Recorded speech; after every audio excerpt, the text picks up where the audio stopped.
go for it. Oops, sorry.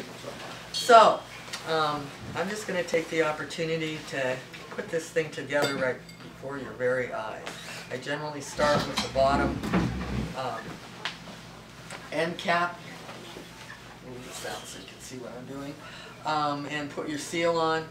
If the seals are too small, it's easy, you know, you just do the stretch thing. But if they're too big, it's ugly, you have to press them into a smaller space. It's a pain in the butt, but you got to do it. So, anyway, when I put the top piece on, it's just fitted onto one side, rock it on, easy breezy.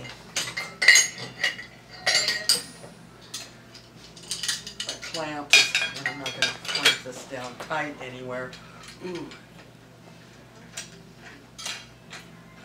I always put them on the same way just because I have issues with dislocation, so it's always, I'm using my right hand and my left thumb pops out, so, but everybody does it the way they want, whatever's convenient.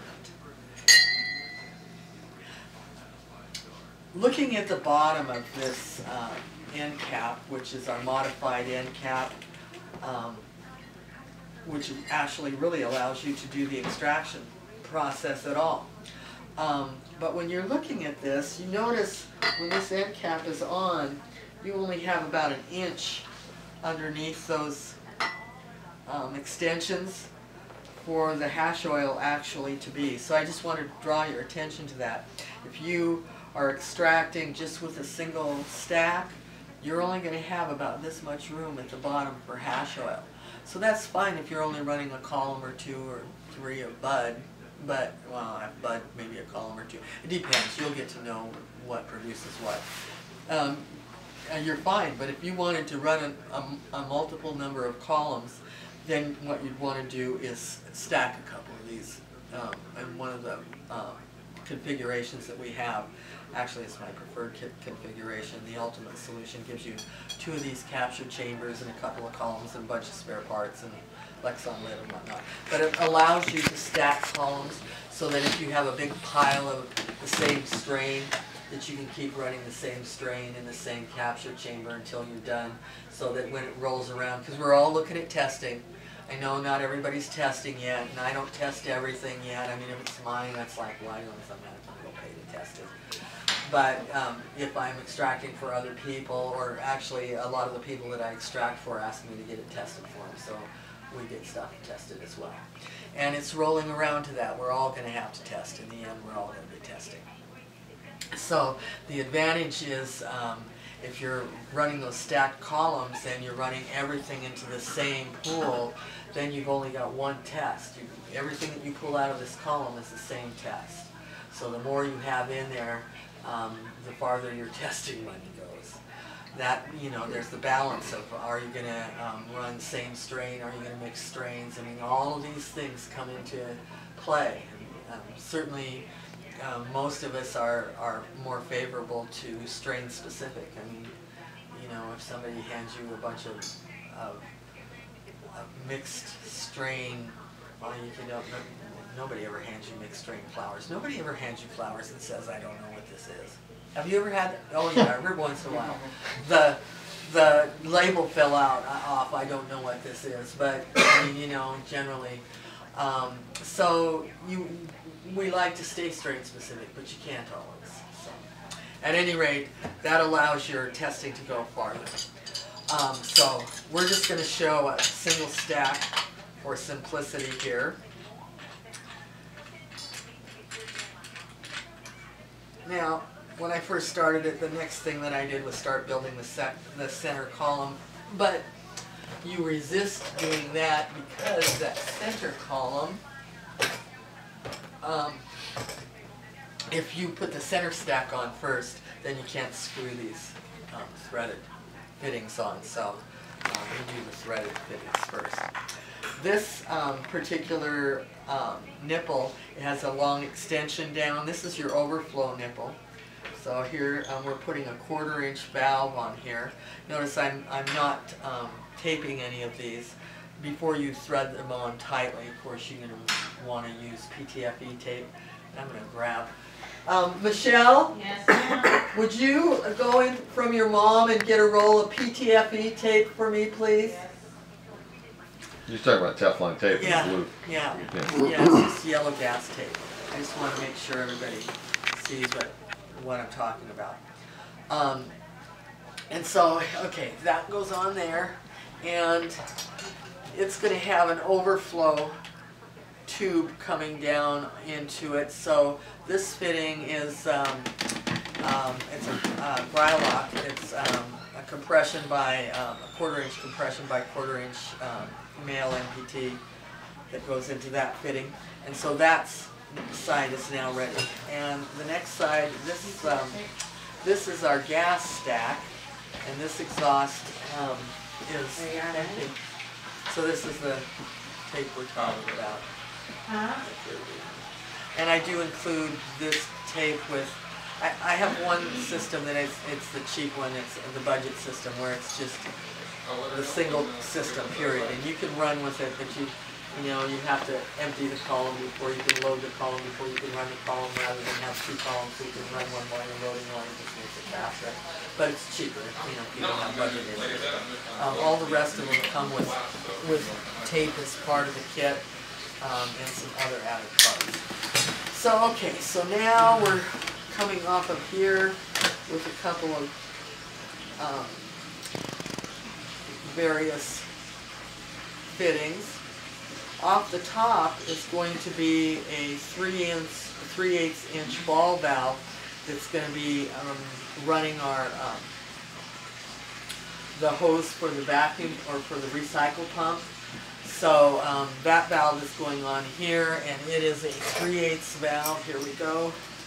And screw it onto the top, and onto that comes a 3/8 inch flare. Now, if I was going to be, if I was setting this up to pressure test it, and I was screwing these down tight, I'd need some sort of a lever here in order to hold your capture chamber steady while you start wrenching on it. Otherwise it turns the whole pot around. So you'll need that on both of these. And then we have, coming off of this side, is going to be another 1/4 inch valve. And this valve is used to remove the atmosphere from your system before you actually run it. So this valve hooks up to the hose that runs your vacuum pump. So we're going to add a 1/4 inch flare onto that.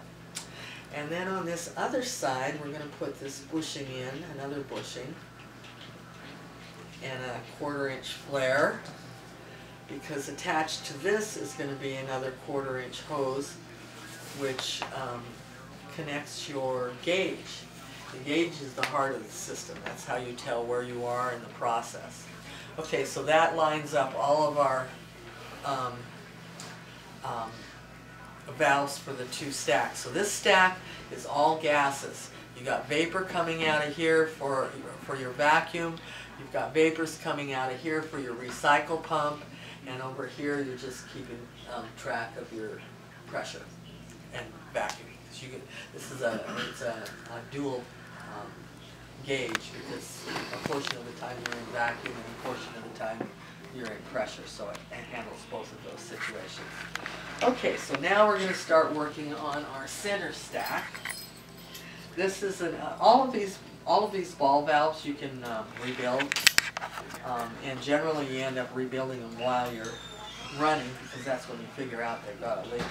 But it works just fine. You just if you have leaks on these ball valves, if you take this nut off, you can remove the handle, and there's a set screw on the other side. Just take a 1/4 turn on it, put it all back together, good to go. And you'll get to a point in time when there won't be any more repairs available, and it's time to, you can rebuild it, but they're like $15 or something for this valve. Just replace it. Okay, so now comes the encapsulated ball valve. This valve, however, is not cheap. So the spot that I found to buy them is as cheap as I can find them, and even at that they're like 70 or 80 bucks. But it is an encapsulated ball valve. You can take this thing completely apart and rebuild it. So it's worth hanging on to.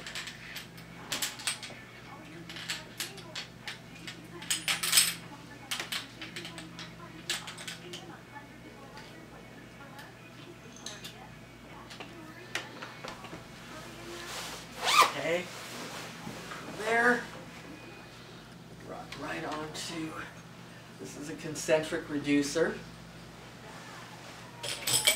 And you can see that it has a single injection port on it. That injection is where we attach our 1/4-inch ball valve whose hose is attached to your storage tank, because this is where you inject your butane. So the next thing on to here.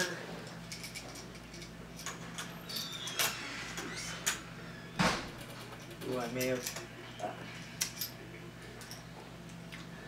You see what I did? So when you're putting this together, I suggest when you buy these machines, whether you piece it together yourself or whether you get it in a kit form, dry fit it a couple times. Take it apart, put it together. Because if you start taping it together immediately, you're going to get these handles in the wrong position, so that when you go to turn the handle, you jam it onto yourself. So you saw when I just had to turn that to get it out of the way, just so I could put this on. So a couple of dry fits and you'll get it figured out. And then the 1/4-inch flare that attaches the hose. And then from there, go onto the column. I had these screened gaskets made. They're 120 mesh. They're very delicate. You can, the gasket, the Viton on the gasket has a split, so you can stuff this back in if it happens to pull out. But the screens are really delicate, so sometimes they'll get bent, really difficult to get back in, so do be very careful with them. And because they're very delicate, when you open the valves, don't open valves fast. It's not good for the machines that are running them, and it's not good for the seals. If you get enough pressure built up, differential, like you got a big vacuum here and you got big pressure going here, you can just blast that screen completely out of the gasket. So open all of your valves gingerly. Okay, so now we've got the screen gasket on. And from there we go to our column, which of course would be filled with material. If you were, would you grab a hold of that, please? You will bonk yourself on the head a number of times, I'm sure.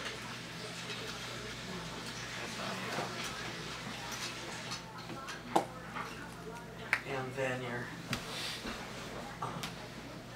this is called a 1.5-inch sanitary tri-clamp by 1/4-inch female MPT. Long name, huh?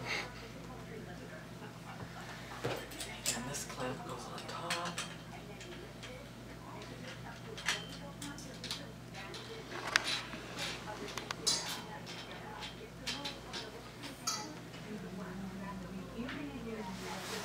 And this is the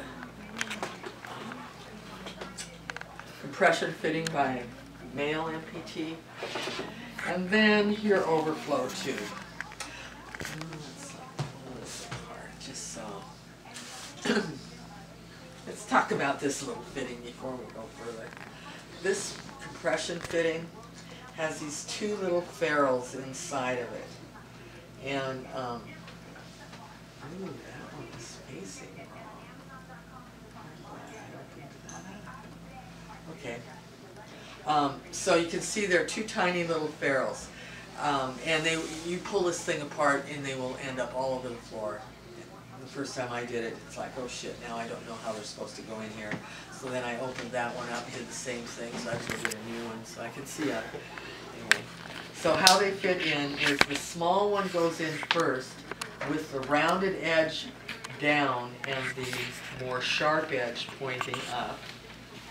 And then the larger one goes in the same way with the rounded end down and the sharp end up. So now when you screw this on with your tubing inside, right, like this, what ends up happening, you have to loosen it up pretty good, and it'll slide all the way down to the bottom, and then you tighten it down. And when you tighten it down, it takes those two little ferrules, and you tighten it down as tight as you can get it. It takes those two little ferrules, and it flares them onto the end of this overflow tube, making it into a flare fitting.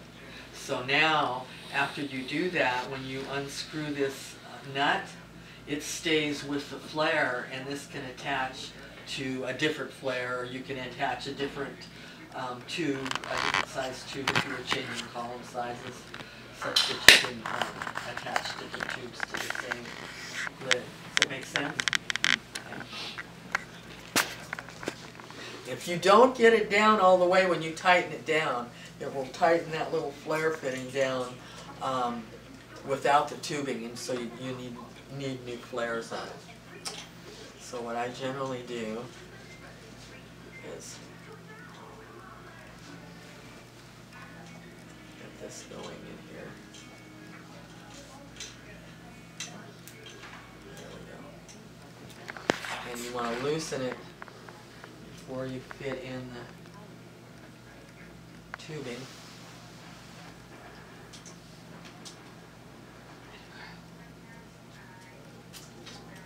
Slide them in all the way to the bottom.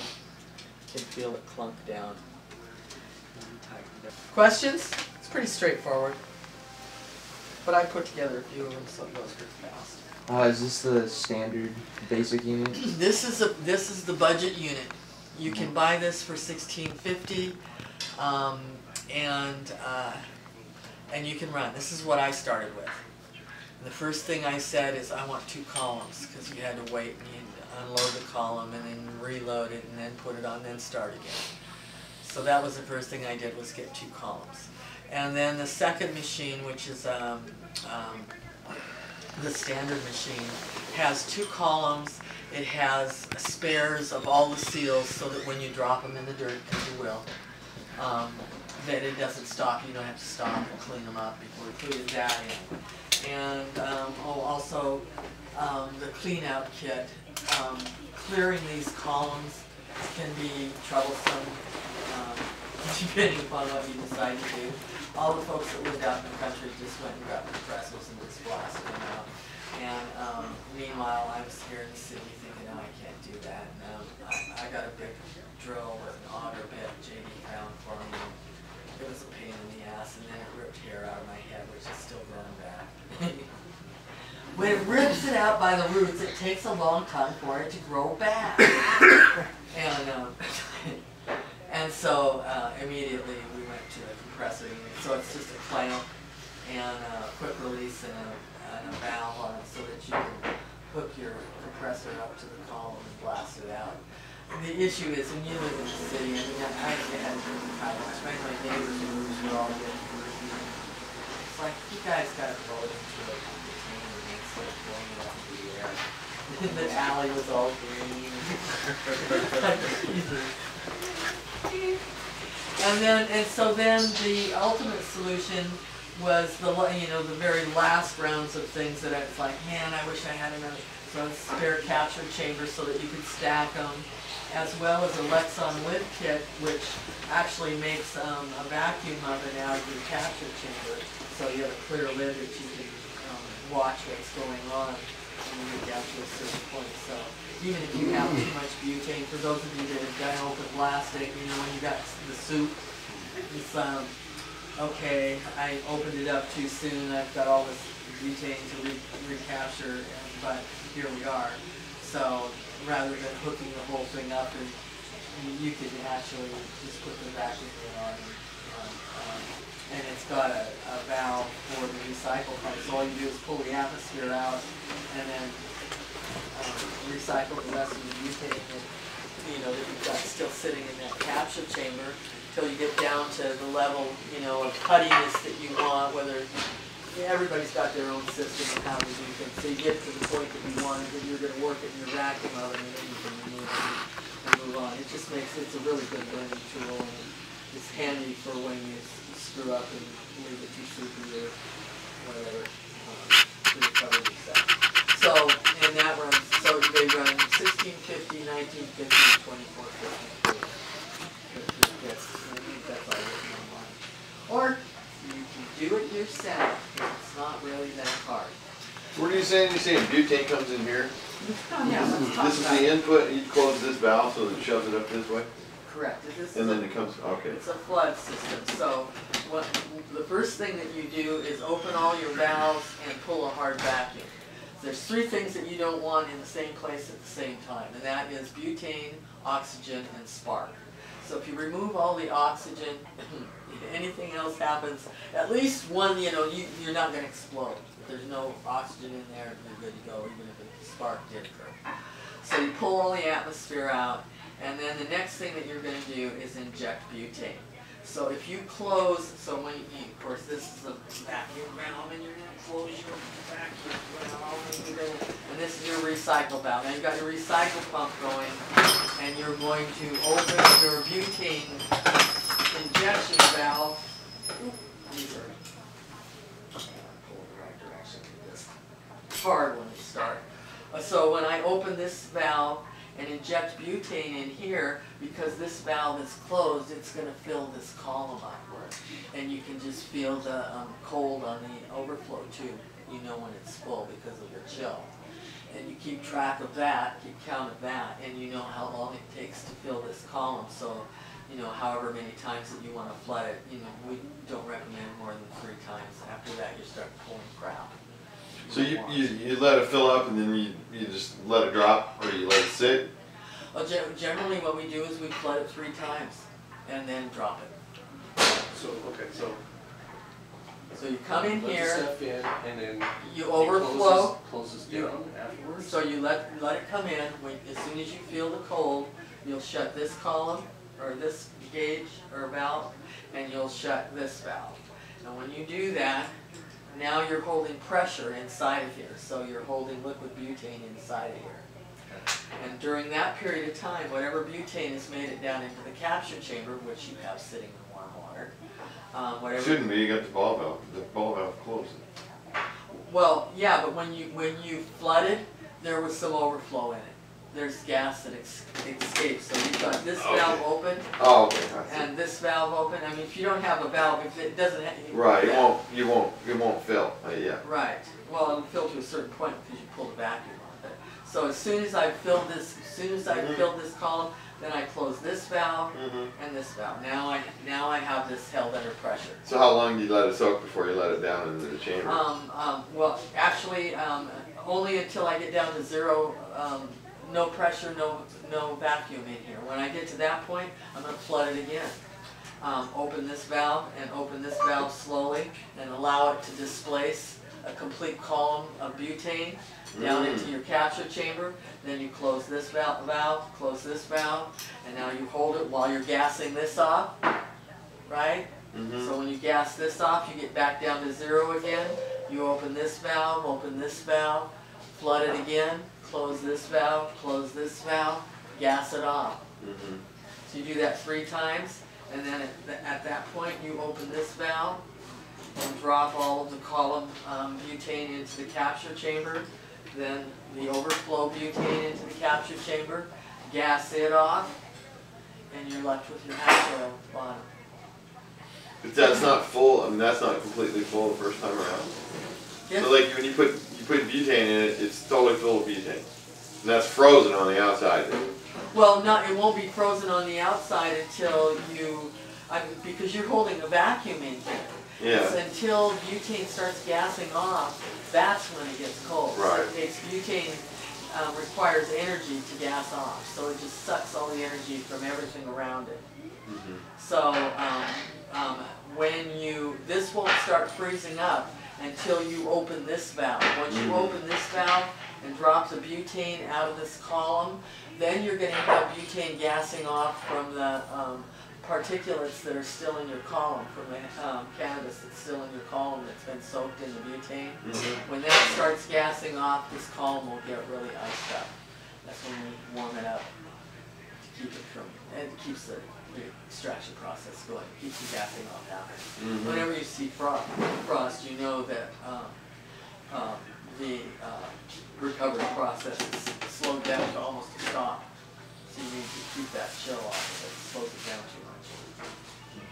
How do you do that with a heat gun or something?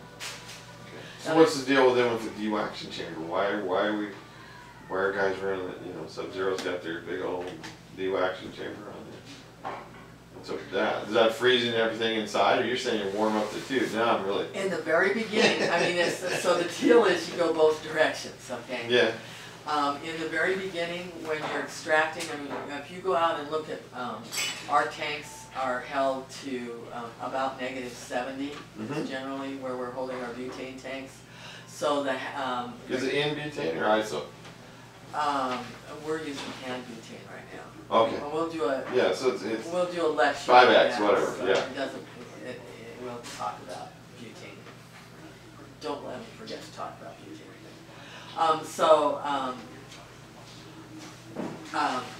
Now I've forgotten where we were. I'm sorry. Well, I don't quite get it because it sounds like you're washing this 3 times. Oh, yes, we are. So in other words, you're bringing in butane from here, and you're saying that that's filling with liquid Right. up to here where it blows over and you Correct. stop, Correct. right? And then you stop for how long?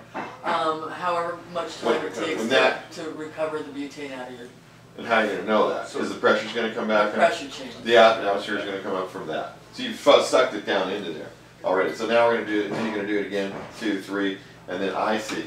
And you get much more yield than honey. Right. And then open blast. And that's all. That's what I'm trying to. Well, so if you come down from the top, Mm-hmm. it channels. I mean, that's when we started open blasting. That's why the design came out the way it did. When we were open blasting and shooting into glass tubes, you could see the channeling. Right. And it's like, okay, we know we're missing, and not only are we missing the best part, you know, because that's where it's going to go around, everything that's tight, the buds, you know, everything Well, that you're you saying, want. yeah, it's finding. It's finding the path. It's not saturating. No, it's not. Yeah. See, So that's why what we I've flood been from the bottom. That's why we flood from the bottom. Yeah. Versus shower No, that's a from the good top. idea. And then Just do you the get tube, better you just yield. pick the easiest Path path through down. there. And it will, every time it'll follow that same path, and there's nothing you can do to stop it. Okay.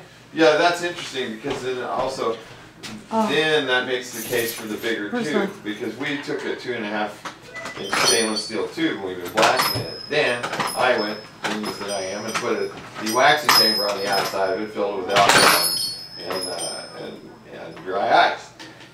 And we're not getting shit for yield because it's channeling. We're getting some very good stuff, but it's channeling out. That's what I thought. It's not saturating it. Correct. And we have to keep punching it and refilling it and running. There's a whole bunch of machines. Matter of fact, From the top run. Yeah, there's a whole right. bunch of them that took our system and removed all the valves. Oh, it's too complicated. Actually, one of the guys at the last class was telling me he saw on the internet a picture of a Mark III with a big red circle and a line through it and words underneath. Too complicated, right? And then a Bogart over next to it was open blasting from the top, no valves. It's like I wanted to say bomb. But because but those the top loaders now, I'll just call it that, where you know like correct me if I'm wrong, a lot of them they have the butane is in a tank upstairs, you know, on top, right on top of that column. well, some of them are. Yeah, so but they have a ball out there, so what they're letting is come down and then fill and soak for a little bit But and you're then talking, shoot it through. but you're talking about like the Temesium, which is a passive system, which is not comparable. Right. The Oh, systems- Bogart and Sub-Zero and there's 100 out there. Right, but most of the systems out there,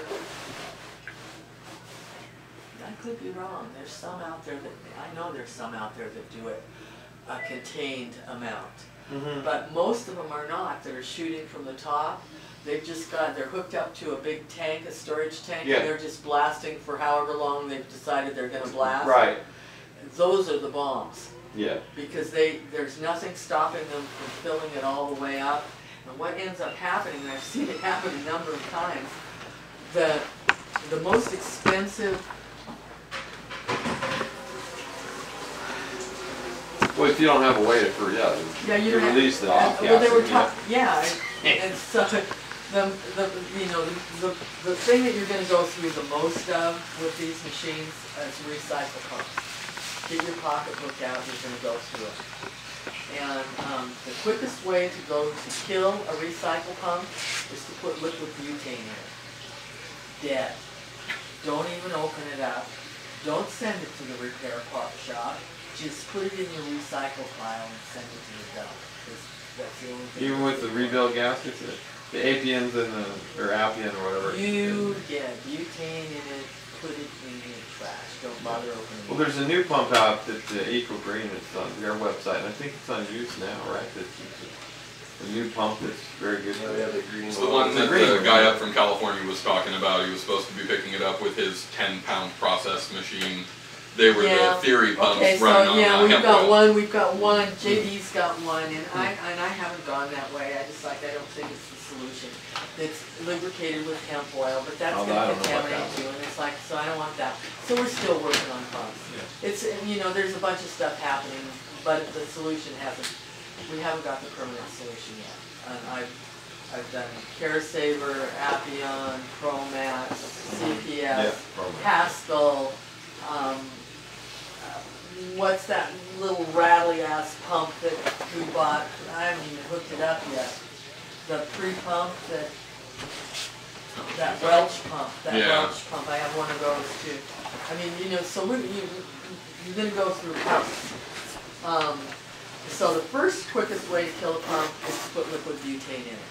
And so if you don't have some way of regulating and stopping yourself from overfilling, you are going to pump liquid butane into your pump and kill it. Sure. And I've seen it happen over and over again, people who have those top blast systems. The second thing that will kill your recycle pump is hash oil in it. And so there are a couple of things that we do to protect the pump and to increase or decrease the back pressure such that you can pump all this stuff back into the tank and recycle it around. But that's the basics of it. The effort is in order to maintain I feel like I got a money in my leg. Well, give me some. I'm about out. Hear that? How did that happen? I bet I can find some money down there. Money in my Looking leg. around all over the place. So the issue with trying to maintain terpenes is to keep it as cold as you possibly can, and that's why they're doing that. Dewaxing chamber, yeah. Whatever. What I call it. You're getting some of the wax out by keeping the butane as cold as you possibly can. Well, so that's not a bad idea, putting that outer sleeve on. Or no, I mean, it's it's a question. So what we're doing, what we tend to do is, at best, is to wrap it to keep it as cold as you can to begin with, because we're starting with negative 70 butane coming in. To try and get it to negative 70 from the outside when you're passing it through. I think it's more effective to get the butane cold before you're passing it through than to try and get it cold while you're passing it through. Mm-hmm. Makes sense? Yeah, no, I agree with that. And so to keep it cold while you're passing it through, perhaps. But the issue is that in the end, then you got to go hot. So really, what you need to do is have something that's cold to begin with, and then hot in the end. And down here, you need something that's hot in the begin with, and cold at the end. And so everybody who's running these nitrous and whatever else they're running to do whatever they're doing, are not getting both ends of the spectrum. And the heating at the end is not so critical here, because it's not critical as far as the extraction itself is concerned. It's just trying to finish the extraction so that you can move on to the next thing, that it slows down everything.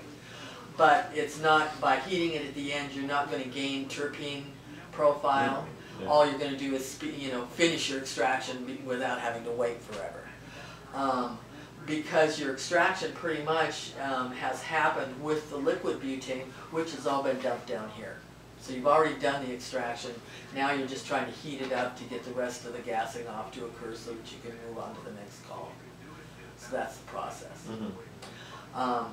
And so we're cooling the liquid butane to begin with, and using off-the-shelf columns that can be easily and inexpensively replaced versus A jacketed column, man, I've been thinking about that for a long time. I've been thinking about in there jacketing the capture chambers too, and I guess for me, because we've sold so many of these systems, I mean, this was the first to come out, and there are so many of them out there that it's like all these people have spent all this money on all these machines that just have. Exactly.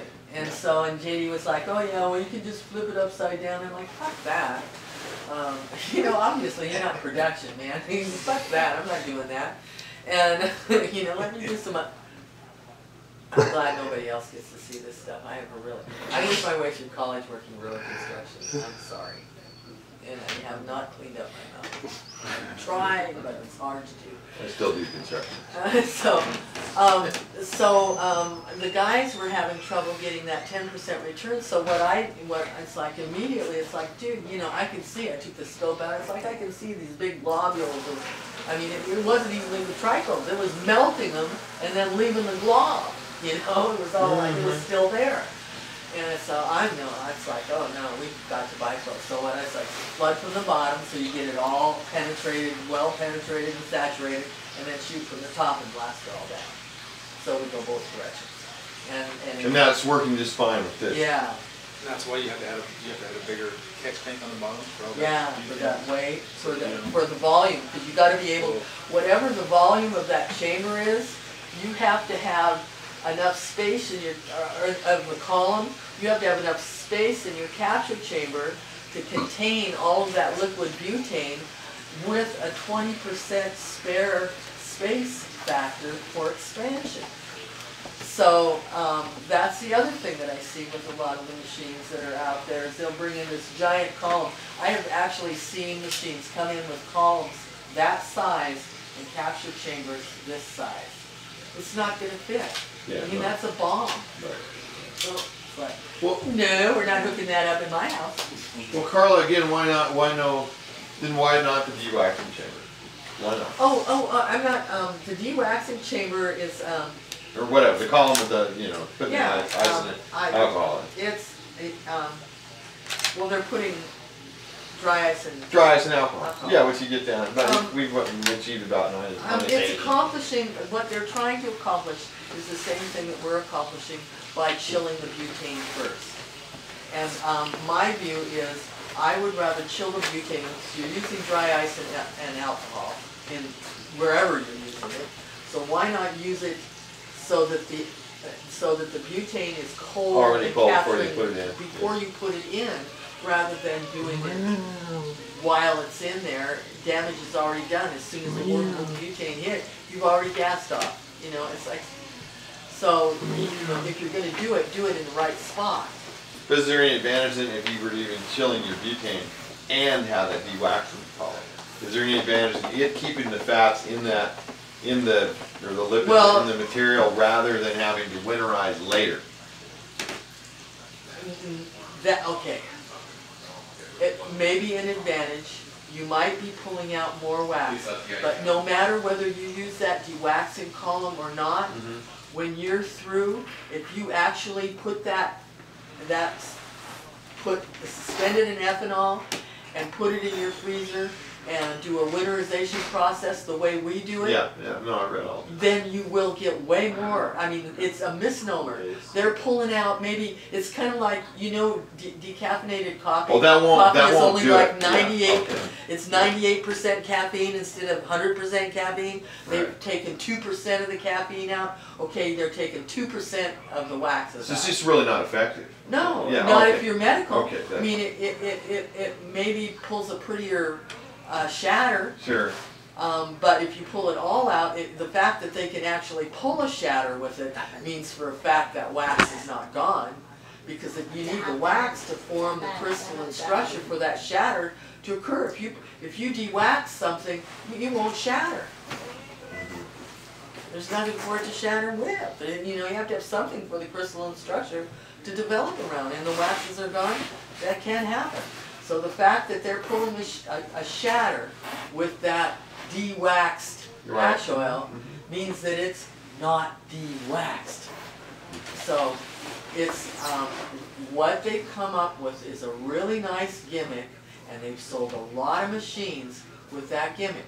But anybody who's medical, and they dab that stuff, will hack their lungs out because the wax is still there. I will still wake up in the middle of the night with crap flying out of my lungs because I can't breathe, because that wax is still there. So it's, you know, it's a misnomer. You know, it's cute and it's... Yeah, no, I just wondered if it's, you know, chilling the butane sounds like the way to go. And then, so the winterizing obviously then takes care of that. Really does the trick. You don't, you know, screwing around. Yeah, I mean, you're actually doing it then. Yeah. But, I mean, you know, it's a start, but to say they... I just wondered if it, you know, how much it was help, because they charge a lot of money to get that dewaxing column. You should, they should say wax reduction column. Right, there you go. So, you know, be more honest about it. But, I mean, you know... No, thank you for that explanation, because I really, you know, it's just, I see all this shit out there, and I'm going, well, why, how does this, you know, is this really effective? Because if you're going to have to winterize anyway, right, then why put that on there? Why have the extra mess, hassle, dry ice, alcohol, all this stuff? And if you pour that on you, it just sticks like napalm and burns the shit out of you. You know, if you get that solution, alcohol and dry ice on you. So here you have this other, you know, sort of potentially hazard, potential hazard, right, associated with your machine with all that. Well, there's hazards no matter which direction you go. I mean, everybody talking about CO2 being so safe. The only time that I consider this machine a danger is when it's under pressure, which is like half the time. But that CO2, those CO2 machines are always under pressure. And they're not even under a slight amount of pressure. Talk about dangerous pressure. Things go sideways with those machines, and that's really freaking scary. So, you know, the gas itself maybe not so scary, but the pressure that's required to extract during that process. And the profile is, they're getting better. They're, you know, they're now learning to add flavors back in to get what we get to begin with. It just depends on what you do. Yeah, for $62,000 you can buy that Apex machine for CO2, you know.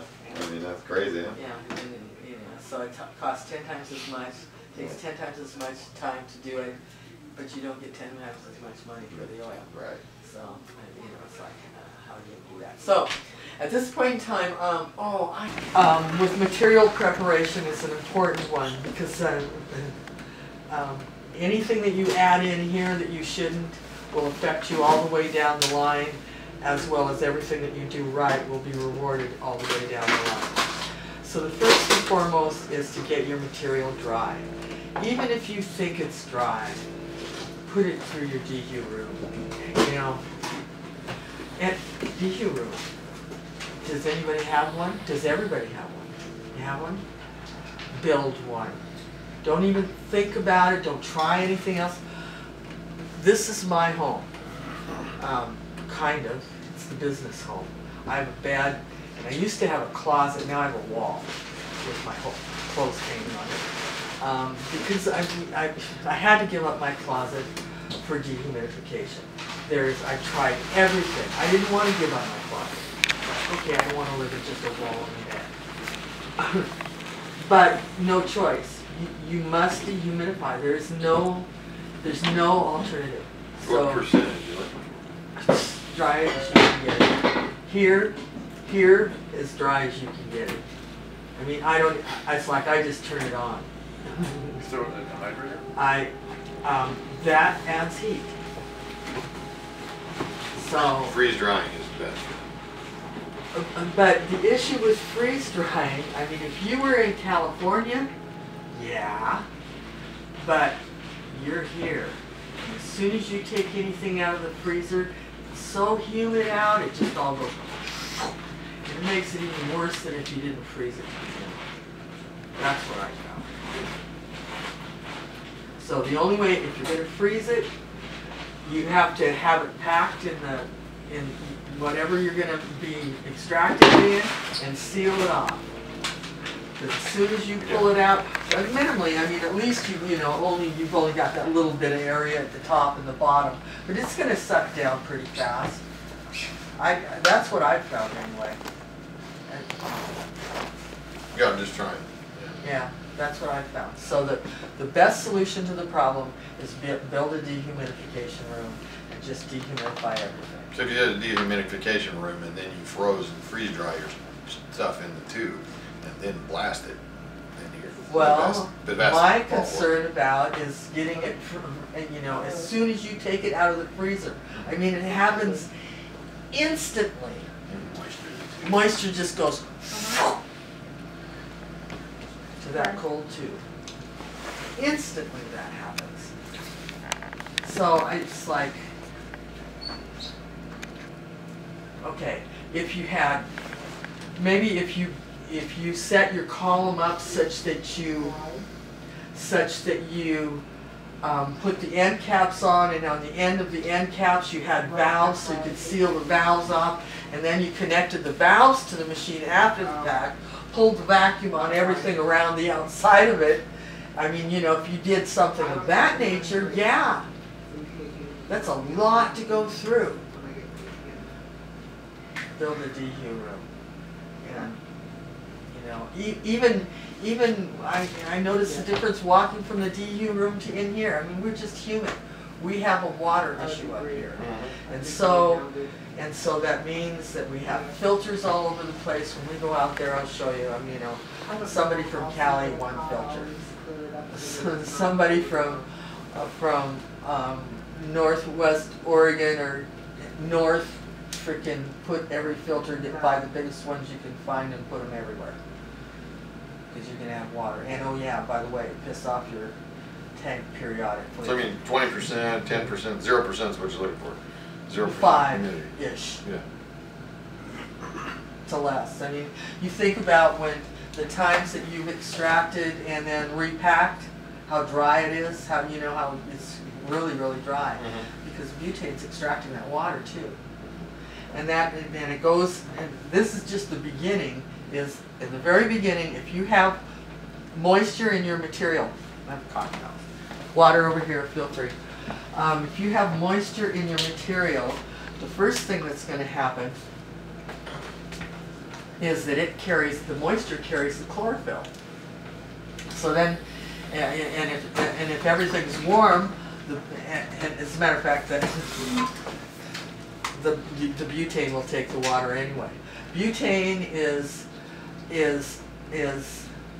mostly nonpolar, but it's not completely nonpolar. It's a spectrum. There's no black and white in the world, right? It's all a matter of grays. So butane will extract a certain amount of water, and that's the issue with the chlorophyll. So if you have water in your material, it will take the chlorophyll, and the butane will take the water. So that's how it goes. So if you keep it really, really dry, you will be less likely to extract green material and the chlorophyll that goes with it. Secondly, any moisture that happens to be in there creates a barrier to the extraction. A big portion of any extraction is surface contact. If you have water in there, the butane can't touch the hash oil or the trichomes and pull the hash oil out. So it reduces your yield. And what you do get comes into the system and is extracted. Some of the water remains with the hash oil. Some of the water continues to be recycled in a gaseous form back in through your vacuum pump and into the capture chamber. That happens to be extracted into your hash oil starts immediately a slow degradation product of rancidity. Water will cause any oil to go rancid, whether it's vegetable oil, whether it's olive oil, whether it's motor oil. Doesn't matter what kind of oil it is. Water and oil do not mix. And well, yeah, they eventually will. They eventually become an emulsion, and both of them are bad. It's bad water and bad oil, and that's what's going on. So you don't want the water with the oil. So in order to get rid of the water, there's no way of getting rid of it aside from bringing it beyond the boiling point of water, either in the vacuum oven or in an oil bath. In some way you have to remove that water, or you have to keep it refrigerated just like a salad dressing. As soon as we all make salad dressing, oil and vinegar salad dressing, you pop it into the refrigerator because vinegar is just a diluted acid, so diluted with water. So into the fridge it goes. So it's the same thing, you know, if you want to keep it fresh. If you have water contamination, it needs to go into the fridge. Of course, all of it's on a relative basis, how much water, how much time, etc., etc. And all of these things are things that I use in my judgment of how I'm going to treat the material after the fact, what I do in the very beginning. The water, and we'll go back and talk about that in a little bit. The water that continues and is extracted into the storage tank creates a problem of its own. It continues to collect there. It's heavier than butane. Not a problem, because we'll just still suck the butane off the top. But while it's sitting down there, it's rusting.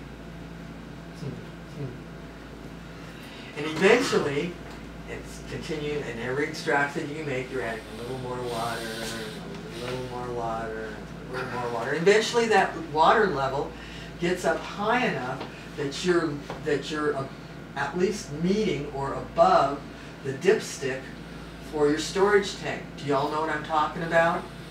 Those storage tanks have two valves at the top. One's for gas, so its opening is flush with the top of the tank, so that it's pulling gases off of the top. The other one has a dipstick that goes down to the bottom so that it can suck liquid butane off the bottom of the tank. So as the water level increases, it gets up to the level of where that dipstick is. So then it sucks rusted water into your extraction process and dumps it into your capture chamber, and you can't. I mean, now your hash oil is contaminated with rust and water. Well, that's game over. That's a mess. It's a mess. Well, here's the thing that the guys in Cali, this is laughing and talking about, well, okay, how much rust do you tolerate before you throw the tank away and get a new one, you know? So, that whole issue occurs. So, additionally, in conjunction with being really careful about everything that you're doing, periodically you want to turn your tank upside down and allow all of the water that's been collecting at the bottom, and now it's forming an emulsion with the butane, the liquid butane in there. So it's going to be, you know what an emulsion is? It's where when you get water, you get a crack in the block and you get water in your engine block and it turns the motor oil all white. That's an emulsion. And cooks use it in the kitchen all the time. Ganache for truffles is an emulsion.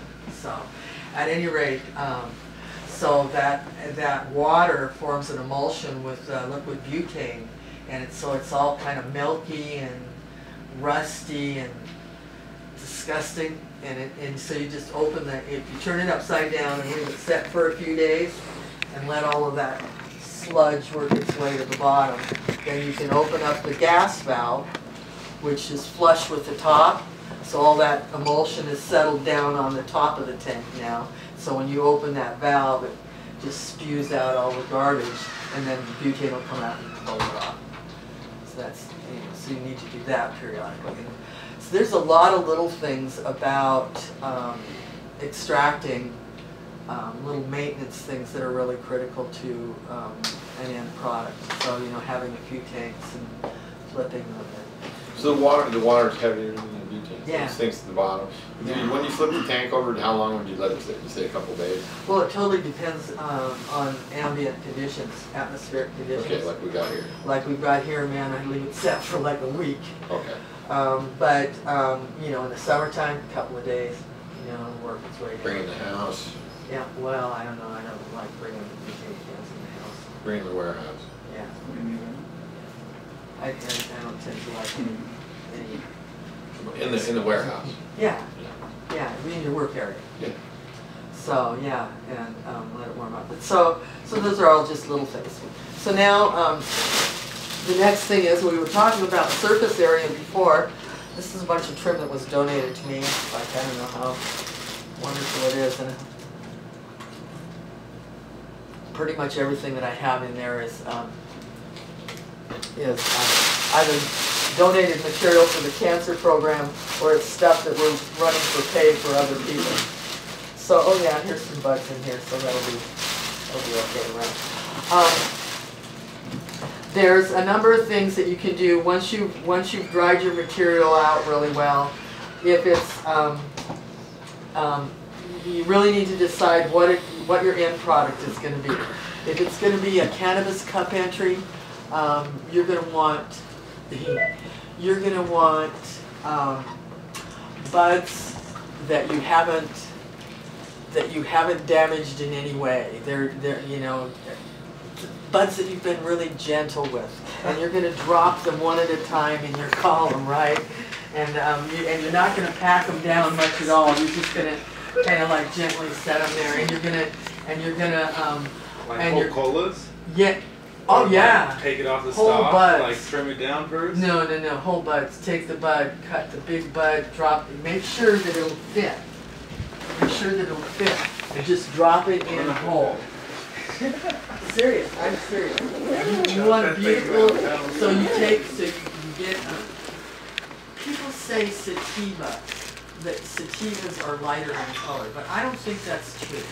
I think what's true is that if you give a sativa and an indica the same amount of time to ripen, the indica will have more developed, darker trichomes than the sativa, because the sativa is longer to harvest. I believe that's true.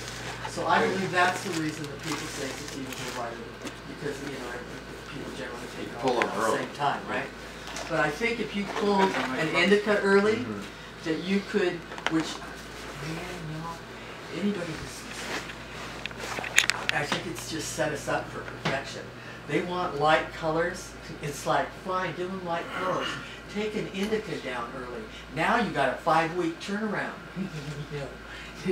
My thinking, take an indica down early and give them an early indica, because it's still going to be more psychoactive and more heady. Yeah? So, y'all that are, because I don't sell to dispensaries. I extract for dispensaries. But I extract whatever they give me. And anybody who's growing and selling to dispensaries. Here, you want this color and half the room, and this color and 3/4 of the room. I'm dead serious.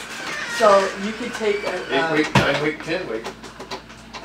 All you do is look at the trichomes. Right. If they're clear, it should give you a clear oil. Yeah. Whatever the color of the trichome is what's going to give you the color of the oil. So that's what you start with. So take down your early plant, whether you've chosen an indica or a sativa. Take down your early plant, whole flowers in there. Don't tamp them down, just kind of snug them in, and then one pass through. Flood the column, and then open the main valve and drop the butane down immediately, and that's so it's the first pass, right? It'll be beautifully golden. It'll be heady as all get out. No, but then like the colas, like breaking them up. No. This is for cannabis cup. Okay. Now after you've done that and taken your no packing, no nothing. You just drop them in, right? And so now after you've done that and done your one pass and done a bunch of columns enough because you gotta have a whole bunch of cannabis stuff. And done all your columns, now you take all that material and go back and grind it and because there's a whole bunch still in there, a whole bunch. And then you can recover the rest of it. But I'm just talking cannabis stuff. So, and it goes all the way from there to, this is probably the bottom end. There's it looks to be there's even some family thing. I'm going to dig down and get below that. But there's some flowers in here and there too. But it's nice and dry. and I'm going to push it through this sieve. And I do that, anything that has flowers on it, I'll push it through the sieve such that we can get inside those flowers and make sure we get our entire extraction. And I have those gloves, generally I use the gloves to do this. But make it through. So, and you're better off, if you dry this really well, I mean, you see it just took me a couple of passes with my hand and it passes right through. We started with using this size of a mesh, and it was still almost just a little bit too large. Actually it was just about right, but we destroyed them. The quarter inch mesh is what we started with, and that was too large. This is about right. This is no bigger than this. It's about the largest size. I think this might be, it might be 5 to 1. I think this is 6 per square inch. I think this is, or 6 per inch. And this is just about right. Anywhere between these two. These are galvanized in just being experimental, but Granger carries stainless in that size in quarter. So Granger's got this screen. In stainless. This is galvanized, and I just was searching for the proper, and I have it, and so you get onto other things rather than fixing something twice. I'm not lazy. I'm just moving on to other things. But if I were to do this again, I would be building a stainless frame, and I'd take it into my machine shop and have them done correctly. I probably should bring drawings in the material. And I would get that the stainless mesh from Granger and build this in a larger size. This is too small. If you're doing, well, it depends. Depends on what you're doing. If you're doing any production work, this is way too small. So, but that's the way to do it. And then once you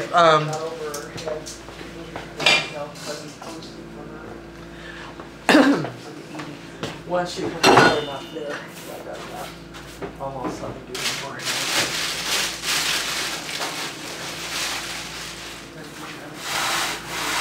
So the sticks that are left from doing this, they're like all of these are all from the, they're from the back of the, that should be fine. They're from the back of the leaves, and they're just. Is it okay to take a picture with a cell phone of that? Yeah. Yeah, it's okay. Thanks. Yeah, you're allowed to take still photos, just no movies.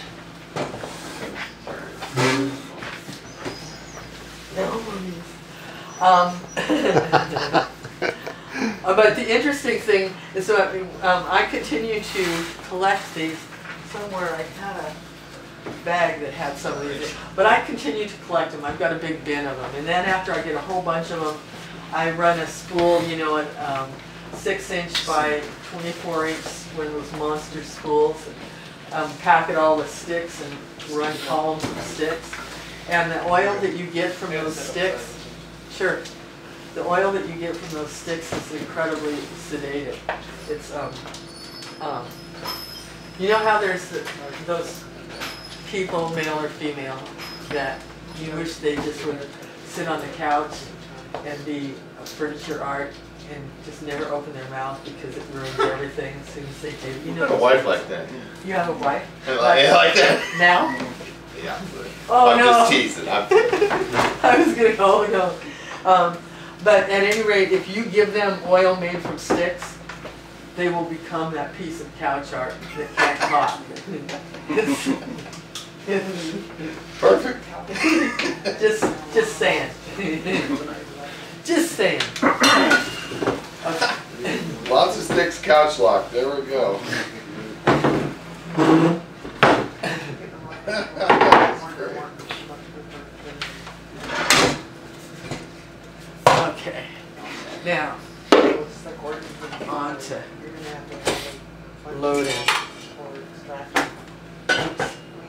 all the rest of us have licenses.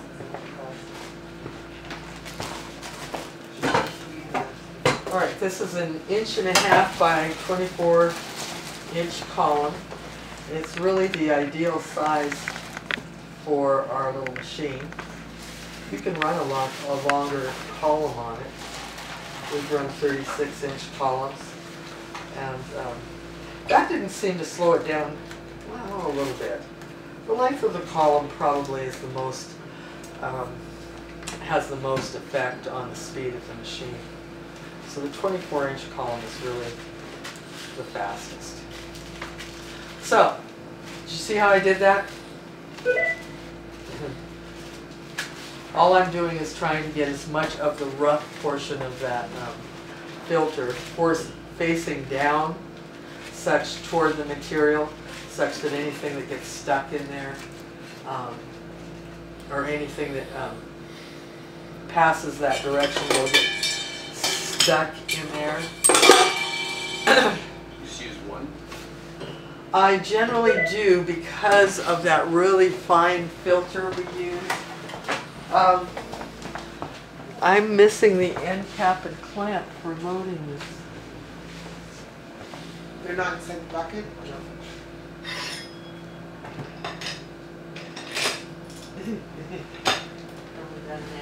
Somewhere. That's weird. I know, it's all weird.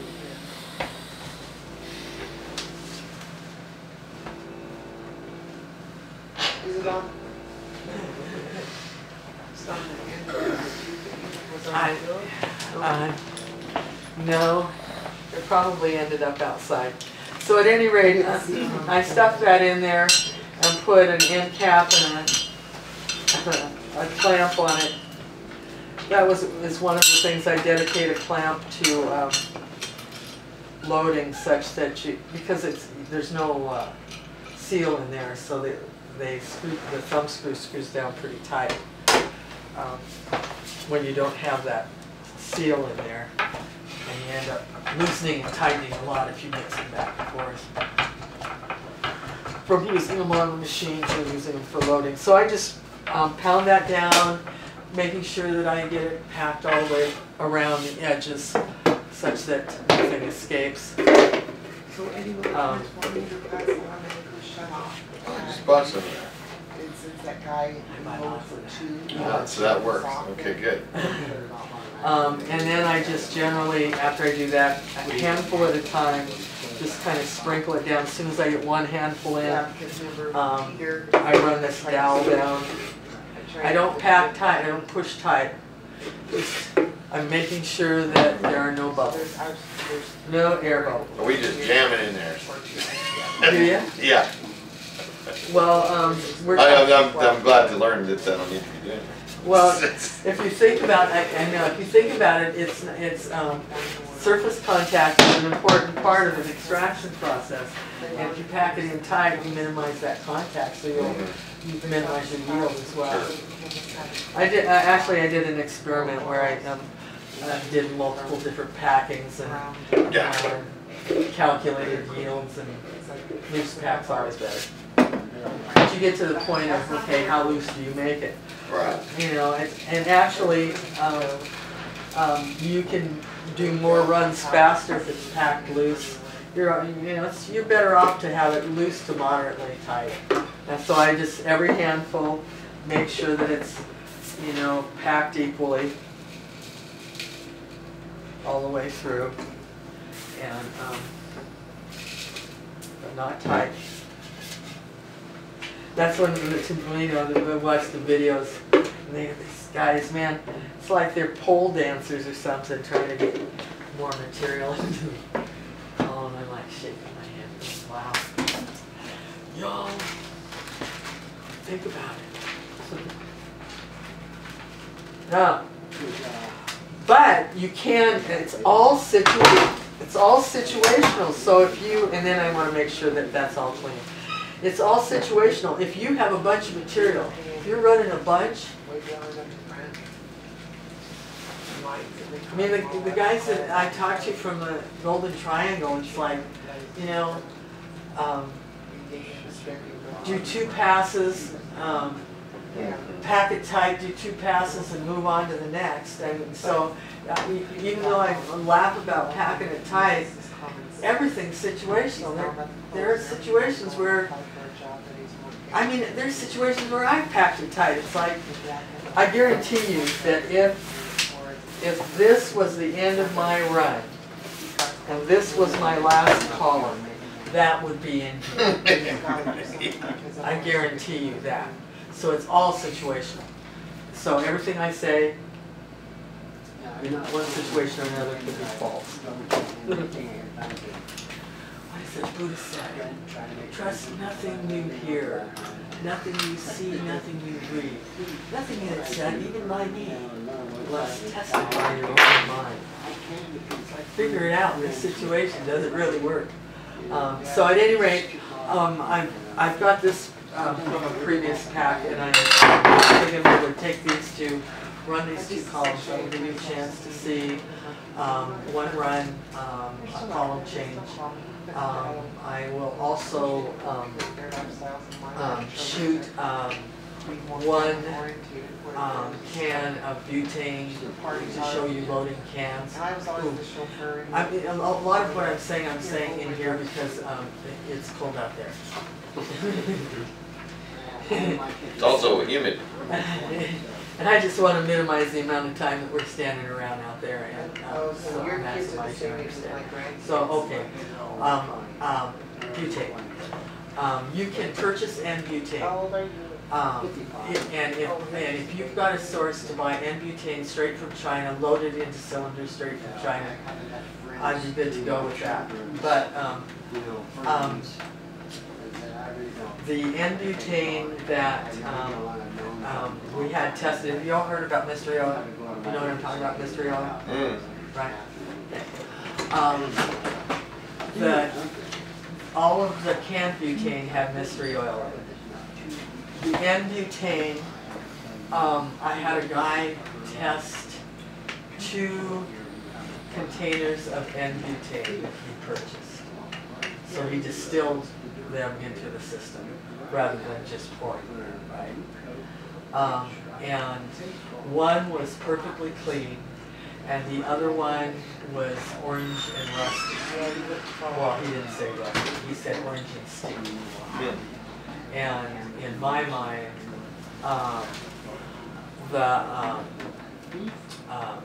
orange was caused from rust. So I'm thinking that somebody extracted water, because that's what happens, and turned that container in, and it didn't get checked, it just got refilled.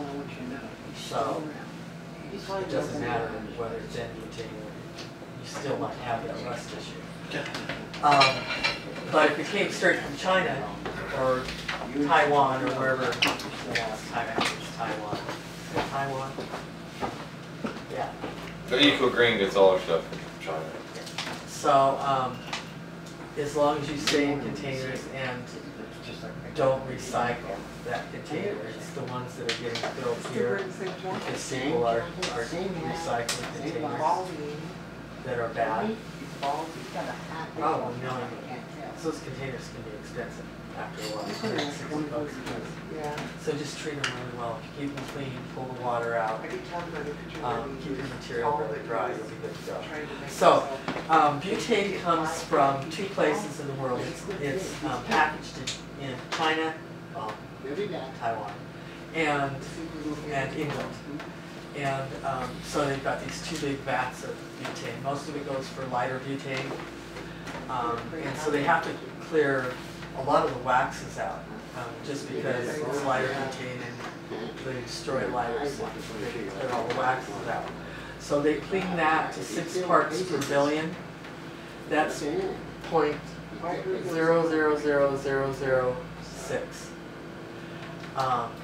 And then N-butane, when they take that same vat of butane, now they have to have some tested for pharmaceutical and instrument grade N-butane.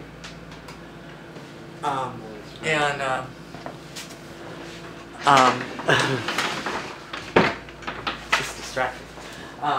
So they'll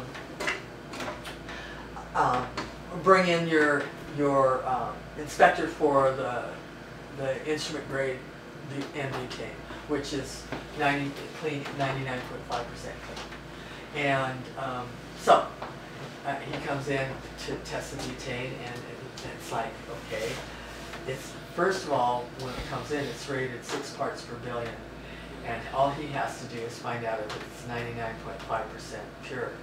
So what's cleaner, 0.5 or 0.000006? Stamp, you pass. Yeah. Pharmaceutical grade, now that's even cleaner, that's 99.9. So what's cleaner, 0.9 or 0.000006?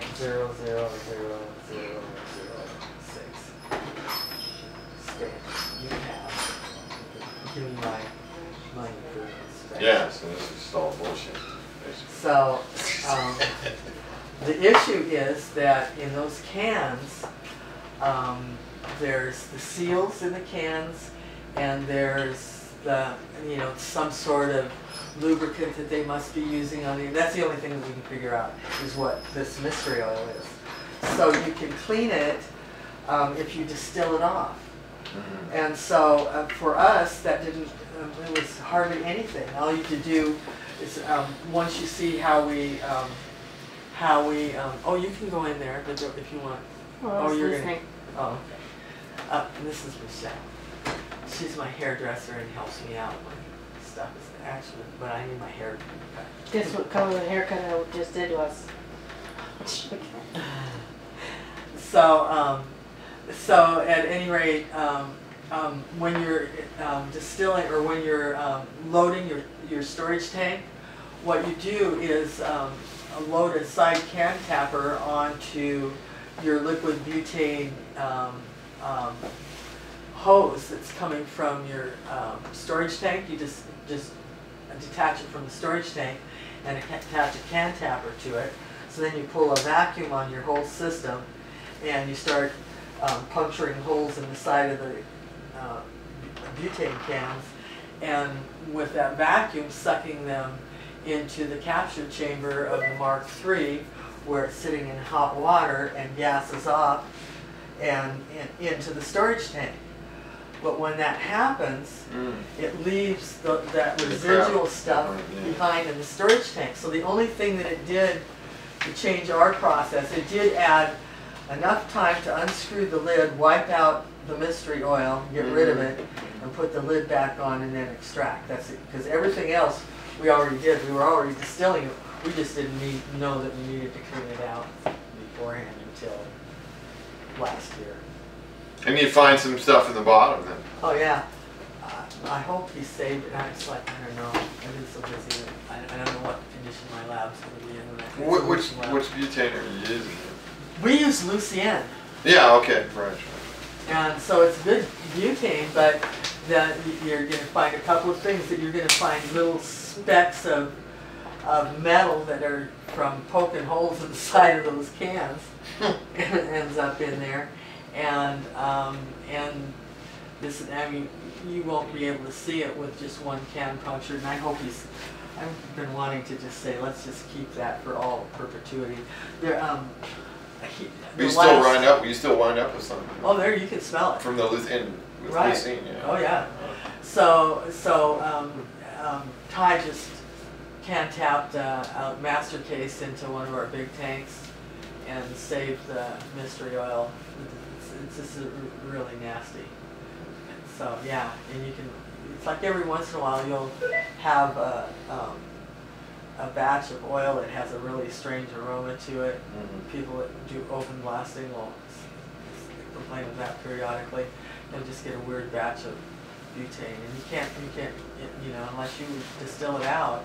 There's no way of getting you blasting that in. But I think about that for all the people that are doing open blasting, that you do have that mystery oil that's still in there. And when JD had it tested, it did test below standard, needs, but below standards, necessary low levels.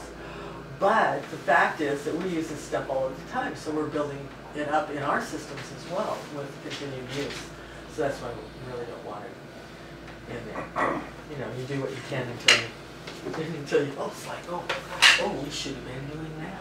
Let's change So that. if you got a brand new 50-pound propane or a butane. Well, like, you know, we're sea level, we're at 29.92, right? So that's 1 atmosphere. So when you pull, close to what you're talking about, the vacuum, you're pulling out 1 atmosphere, so you can go down minus 29. Okay. When you pull the vacuum, so you're minus 1 atmosphere. But she probably can explain that better than I can. It's, well, it doesn't get all the way to 30, but Right. close. At any rate, yeah, so that's the deal with butane. So we should go out and Can I ask the propane question? uh-huh. Is propane, Oh, yes. can you run propane through that, or what do you think about propane? Just propane? There are people running propane through Yeah. it. Okay. The issue, always my concern was how cold things, but I don't think the propane gets so cold that it breaks the seals. That's the problem, that it gets the seals cold. Because the thing is at like minus 70. Right. Yeah. But and there are people, and the issue is you'll get lighter colors. Yeah. You will. Yeah. People love that. I know, but the flavors will not be there. Oh, really? Not the same as butane, yeah, it changes. Butane pulls the perfect range of cannabinoids and terpenes. Okay, so you get better terpenes with butane. Okay, good. You get better flavor with butane. Right. But it's certainly prettier with propane, and it does speed your extraction up. I mean, there's a lot of things about it. And the other issue that, I mean, there's guys in Cali that are running straight propane. I mean, there's guys here that are, you see it in the dispensary, straight propane, it's BHO. But hand tap, first off. And since we don't need to have the column on to do that, I'll minimize anything that I might pull out of that column just so by putting an end cap on the top of this concentric reducer, because we're going to open this main valve. So you stacked an extra pot on there. Was that the idea? Yeah, and you know, we're just going to run a couple of columns, so that extra pot is not absolutely necessary. And the reason I do it while I'm Is that closed in between, or is this there's an extension? it's So an is there- extension, it's empty, it's Okay, just from one okay, to the all other. right, okay. Right? So we just stacked one Right, on top right, of right. the other. And the reason for me doing that while I'm teaching these classes is we get to asking questions and answering questions, and you kind of lose track of where you are, and the next thing you know, you made a mistake, and It's this too gives full. me some flexibility. So I'm less likely to make a. Yeah, we've only lost 2 pumps in the last month, and neither of them was my fault this time. Yeah, well, you've changed. You've changed. So at any rate, we're just going to start with it like this. He has loaded some hot water in the bottom of this soup pot, and I'm going to just drop this well before I go. Let me check this.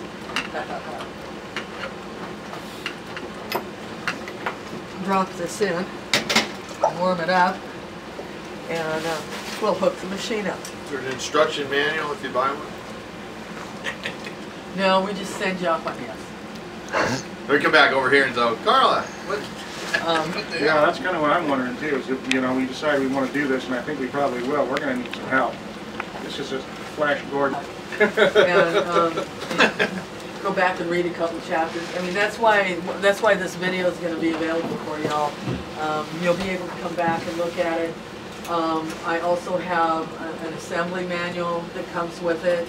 I have operating instructions. I have safety considerations. I have a little packet of information to send y'all with, so that yeah. you're not running completely blind. And if ugliness occurs, or if you're in a pit, You ever do any on-site? You know, you've got my. Yes, sir. Do you do? Uh-huh. Yes, sir, we do. Okay. What, on site? Well, yeah, you come out to my warehouse and you. Yeah, you get then to we- pay, but yeah. Yeah. But, sure of that. Nothing's free. Yeah, nothing's free. Nothing's right. free. I pay everybody. Believe me. I know it won't be free. I know, it's like, oh my God, I know. Yeah, so, and so as you're going through this, I encourage you all just to kind of relax and go with the flow, because I'm going to repeat myself over and over again. It's like a repetitive thing. Eventually it starts making sense, and I know it's not going to make any sense. Oh, that's a good way Sense to to start learn. with, so it's okay. It's okay to freak out, it's fine, I understand. And the other, Ty, I'm Yes, ma'am. assuming that you didn't put any dry ice in yet? No, I have not. There's Okay. 3 or 4 full blocks in the cooler right there. Give me 1 second to grab the paper towel. Okay. So this is a push-pull,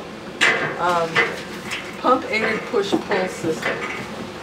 Is that like just heated tap water, or did you guys heat it up to some specific temperature that you want it to be at? This? Yeah. Oh, right, this is tap water right now. But that thing right there is a heater, right? So you have it on high or whatever. Doing a hot extraction, we shoot for about 125 degrees. Thank you. Doing a standard extraction, like shooting for shatters and waxes, trying to maintain colors, we'll do them out at about 72 to 75 degrees at the high end. Little bursts over that aren't a real big deal. Unfortunately, sustaining temperatures at 80 or above has led to a lot of darkening, But especially with the vacuum cycle that occurs. It does a lot of damage to it. the issue is though that you don't want it to get any colder than like 68 degrees, you start to see it slow down. or no hotter than like 80 degrees, and you start seeing too dark of colors start to develop, starting to cook the sugars. Right. So That's now- just water and There's denatured alcohol There's with the alcohol. water, yes Okay. sir. It'll pull it down to about 20 below zero or better. Right. Mine, I try to run pure denatured alcohol, and it'll pull down to about 70 degrees below zero with 20 or 30 pounds of dry ice at any given time. Right on. For the larger machine, I run through about 150 to 200 pounds of dry ice a day. wow. But that also allows me somewhere around 10 to 12 and a half pounds of material a day. Would suffice for that? Not that we found so far. The only coil system I've heard of are cryogenics using liquid nitrogen, and that's a little out of a farm boy's experience right now. Well, it's expensive too. That's pretty cool. Ooh, let me get some 2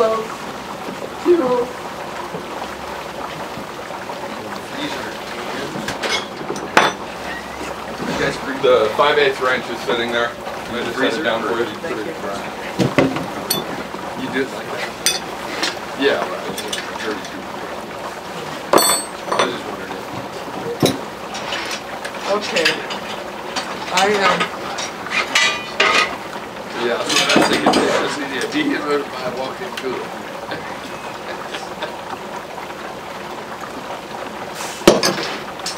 We're going to be can tapping No. just this one can for you to take a look at, just so that you can see it being done. Will you put a can in there? Then? That cold? I should be doing it over here. The colder the butane tank, the less back pressure you're working against as well. Not on the CPS recovery pumps we're using now, but on the previous ones we had Promax, and they gave a gauge for what the back pressure was. Right. With chilling the tank, we went from 130 psi back pressure to about 40 or 45 operating pressure. It keeps the chance of overpressuring the column a lot less likely because it's not going to pass 90, 100 psi into it. And it removes a lot of the wear and tear on the pump, which led to faster production runs, and I've been running the same 2 pumps for almost 10 weeks now, which is for me kind of a record. So I run continuously, we operate day after day. These things are usually running 4 out of 5 days a week, and I run 2 pumps at any given time with the size of the columns that I run, trying to get it to pull off a little faster. We're averaging, it took me 3 hours today, like right on the money, 3 hours to do a 2.7 pound column from beginning to end, and I've been averaging somewhere around 15 to 18% yields on average using better material. It's strain dependent, but yeah. Yeah, it's very grower dependent in some cases as well, what each one's willing to turn over to have produced. Sure. We have growers that bring in absolutely beautiful manicured buds, and that's all that they have run, but they're absolute medical gardens, other people come in with a great deal of trim and Floor figures. if that's what you want back, you know, garbage in, garbage out, I get paid the same way, but we do keep everything as clean as we can, make sure that nothing ever gets in that could potentially pollute it. Stand, please. Just Ty is my right and left hand. He's really strong, and he's really smart, and he learns really fast. It's great.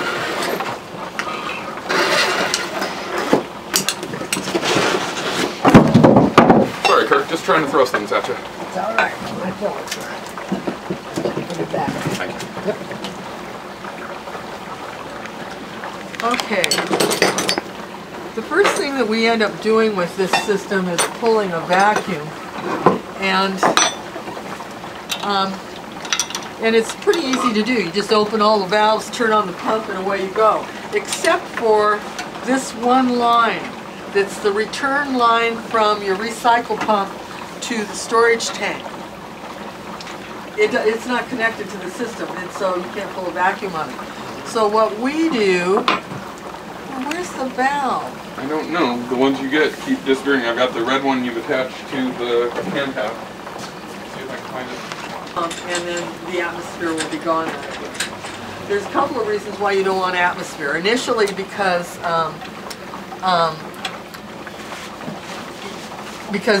you don't want oxygen and butane and spark, you're trying to separate all of them.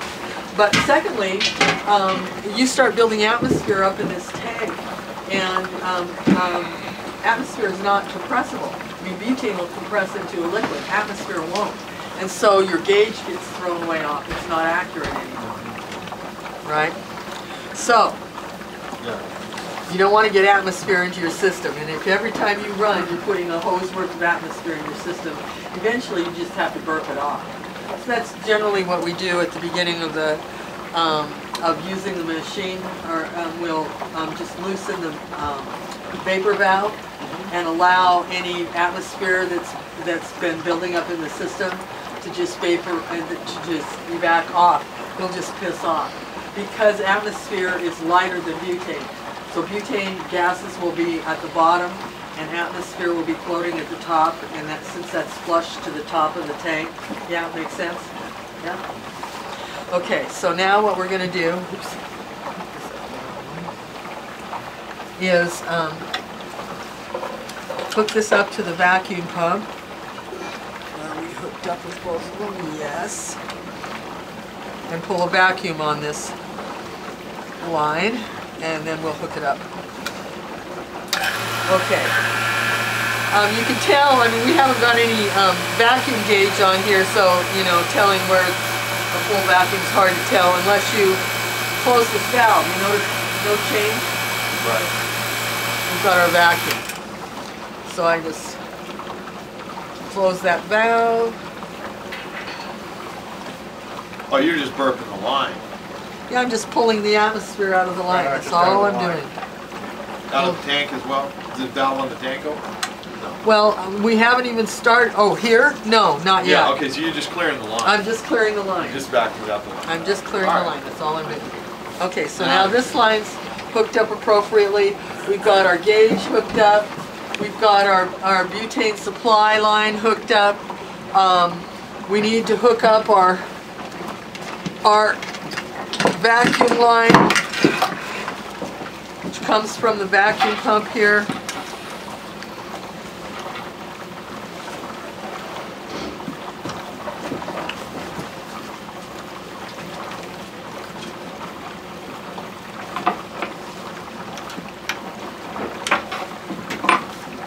To the vacuum valve.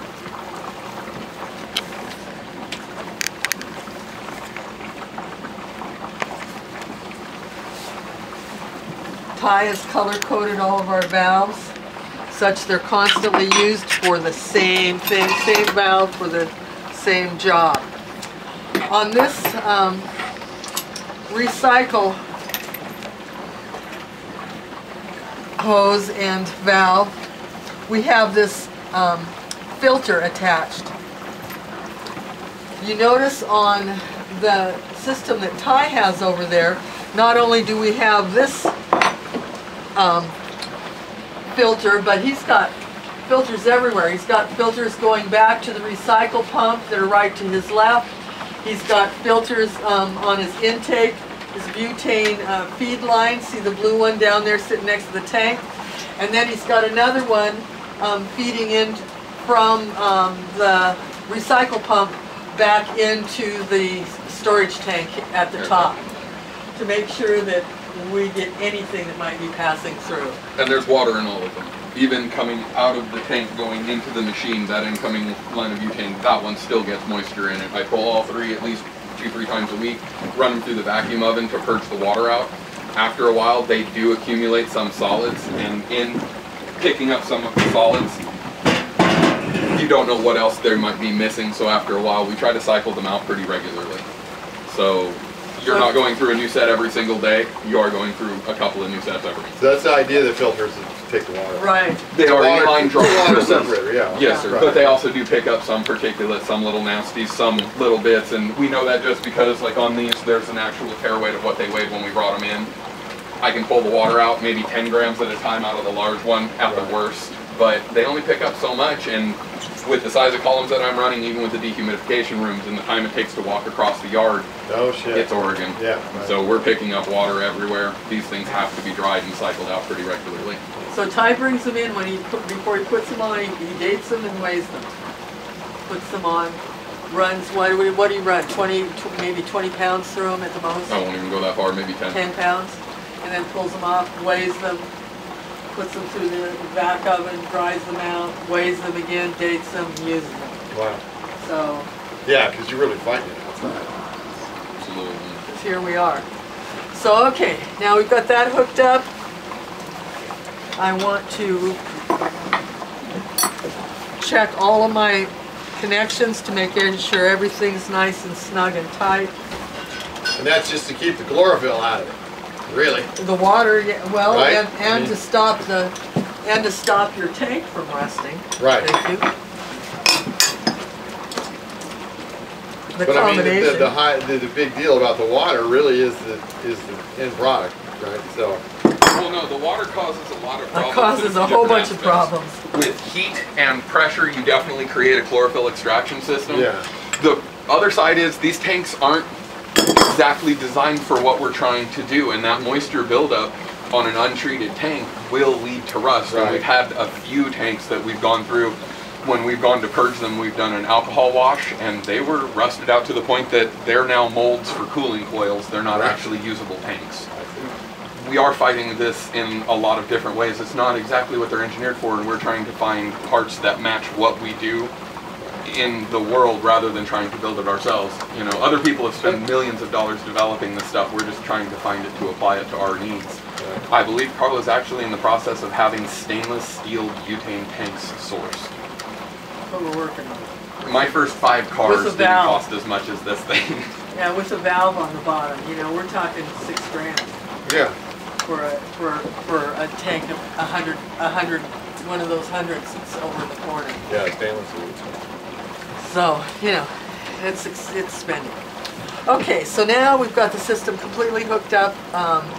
We are going to add a hose.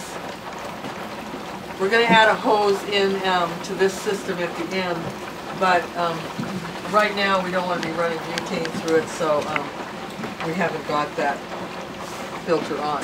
So now what I'm going to do is open up all of these lines, and I tend not to open up a pump line without having the pump on.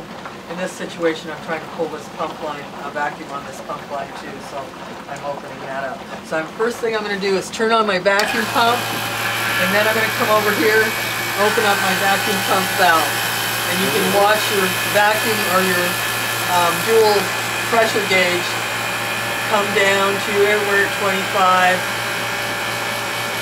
heading down to, we can get it to minus 28.5, I'm real happy. 29 is wonderful. It's generally pretty hard to get to. The colder it is, the harder it is to pull down. So we're going to pull it all the way down, and then we're going to shut our vacuum valve first and then the pump, because that's not an oilless pump. So if I leave this valve open and turn that pump off, this vacuum will suck oil back into the system. And if you happen to have hatch oil down there, not good. So we're doing pretty good. So I'm going to turn off the vacuum valve first and then kill this vacuum pump. And you want to give it 2 to 5 minutes to see if it maintains the vacuum to make sure you haven't got a leak going anywhere. When you first put this system together, you know, you'll wash the whole thing in Dawn liquid dishwashing detergent, rinse it all out. You can clean it with ethanol, but even if you do that, you're going to want a spent material, such that any fines and particulates or any oil that you might have missed in the cleaning stage, you'll pull that out in that spent run. And from there, you pressure test it. So put it on your compressor, and we pressure test generally to 100 pounds. But then I start at 50, and then just keep bumping it up until I can get it pressure tested up to 100 pounds. Pull the system apart, but just because it's pressure tested to 100 pounds doesn't mean it's going to vacuum test. And so that's why you want to sit and let it. Does that one come down? It looks like it has come down a little bit. Oh yeah, okay. Oh, I see.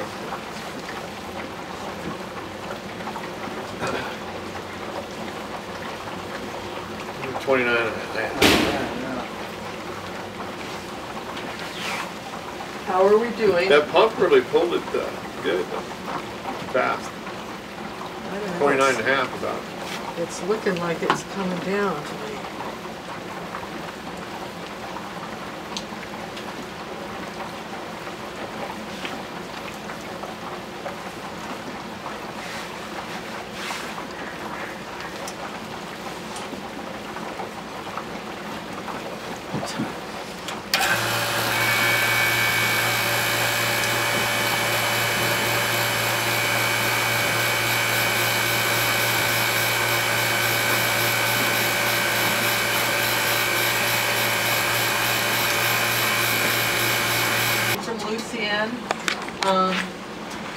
Whoever's selling you this butane, and we get ours from a smoke shop supply house,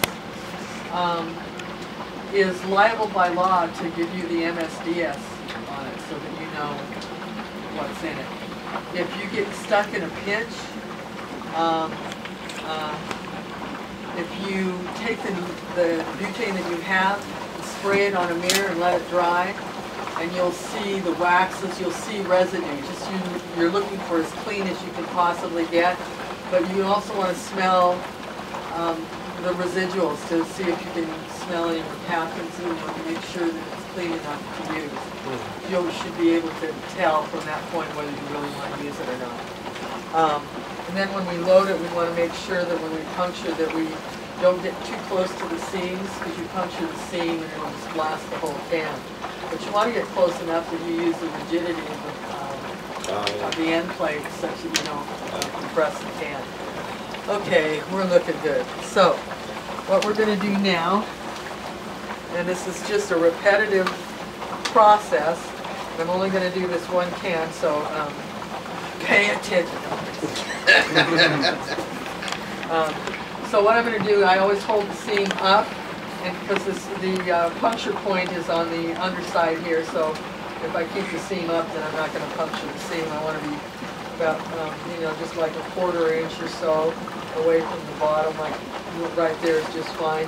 And then it's just going to be a quick compression, and it will puncture the can, and then I open the valve, and the vacuum will cause it to be sucked into the system. So you're only going as far as the reducer right now, right? Or no? Oh no, we've got, see, this valve is open. Okay, you're going down into the tank. So we're just going to go down into the can right now okay. is the direction that we're going.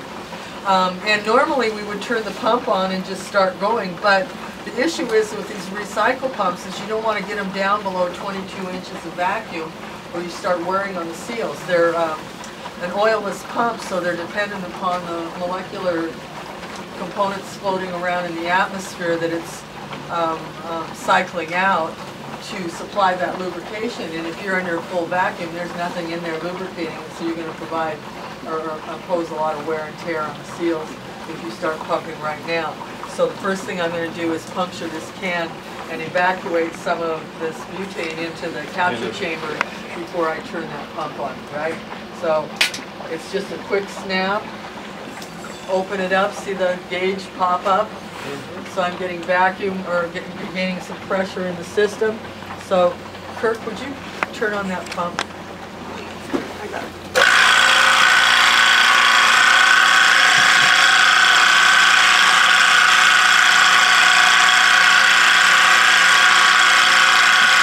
So now I keep this at an angle because it is liquid butane in here after all, so it's going to take the stuff down.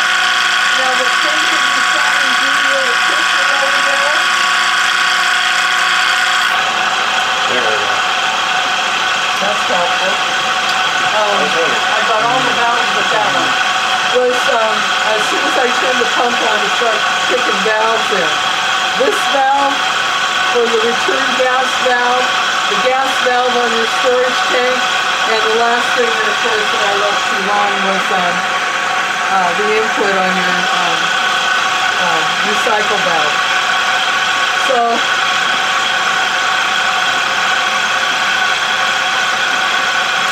Can you just trace the gas path? yes. So what's going? Good question.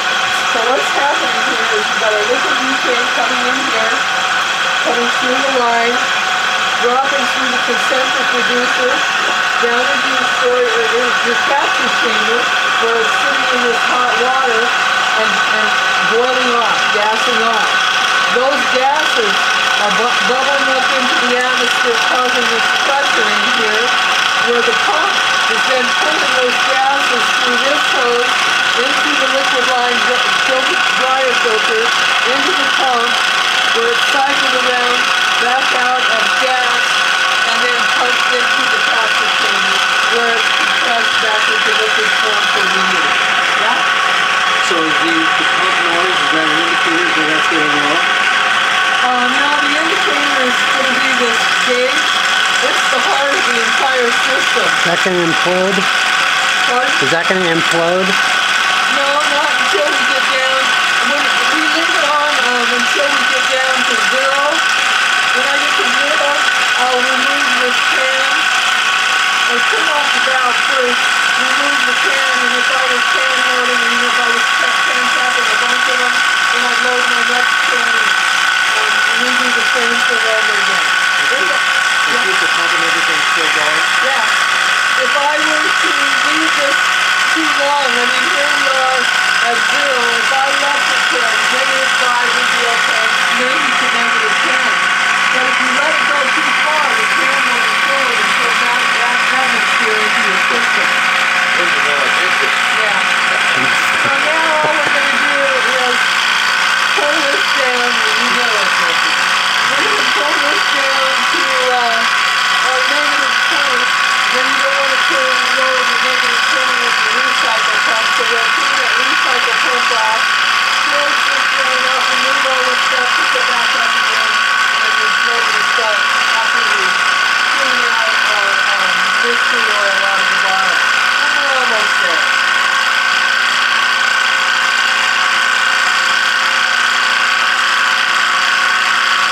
It's a little noisy. Less noisier than the other pumps, but they're loud and very loud. Is that CPS pump too? Yeah. Did you get the thermal or something? Not online. That's very good. Okay, there we go. You just pull it all the vacuum out again, right? Pump off? Thank you. Pump off? No, that's fine. Leave it there. That's good. That's good. So now what we've done, we've pulled it down to -20. If we pulled down any further with that pump, Right. wear and tear. So now we're going to shut it off and remove this. I gas it off. So I've got this valve closed, so now when I open this valve, I'm just going to introduce atmosphere into this line. No worries. Just so it doesn't make it difficult for me to pull this apart. Yeah, that makes sense. And I'm going to do one other thing, because normally on this line we put a incoming filter on this one. Well, unlike you can see, we put it everywhere over there. But the reason for the incoming filter minimally is that if by some chance the rust in that tank has escaped my view for whatever reason, my attention, that this filter hopefully would catch anything that might be, and it's just another liquid line filter dryer. So, but these are directional, so you want to pay attention to the arrows.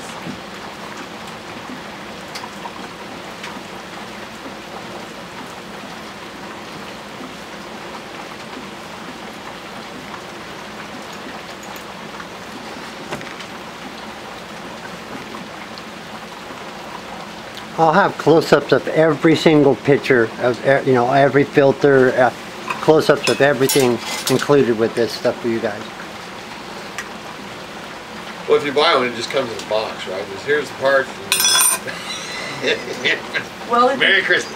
it depends. I mean, if you're... Or you can buy the demo model. If you're, if you're shipping, I mean, you know, we disassemble and whatnot. But like I said, we have early date assembly instructions. No, I'm just... And then, but we lie.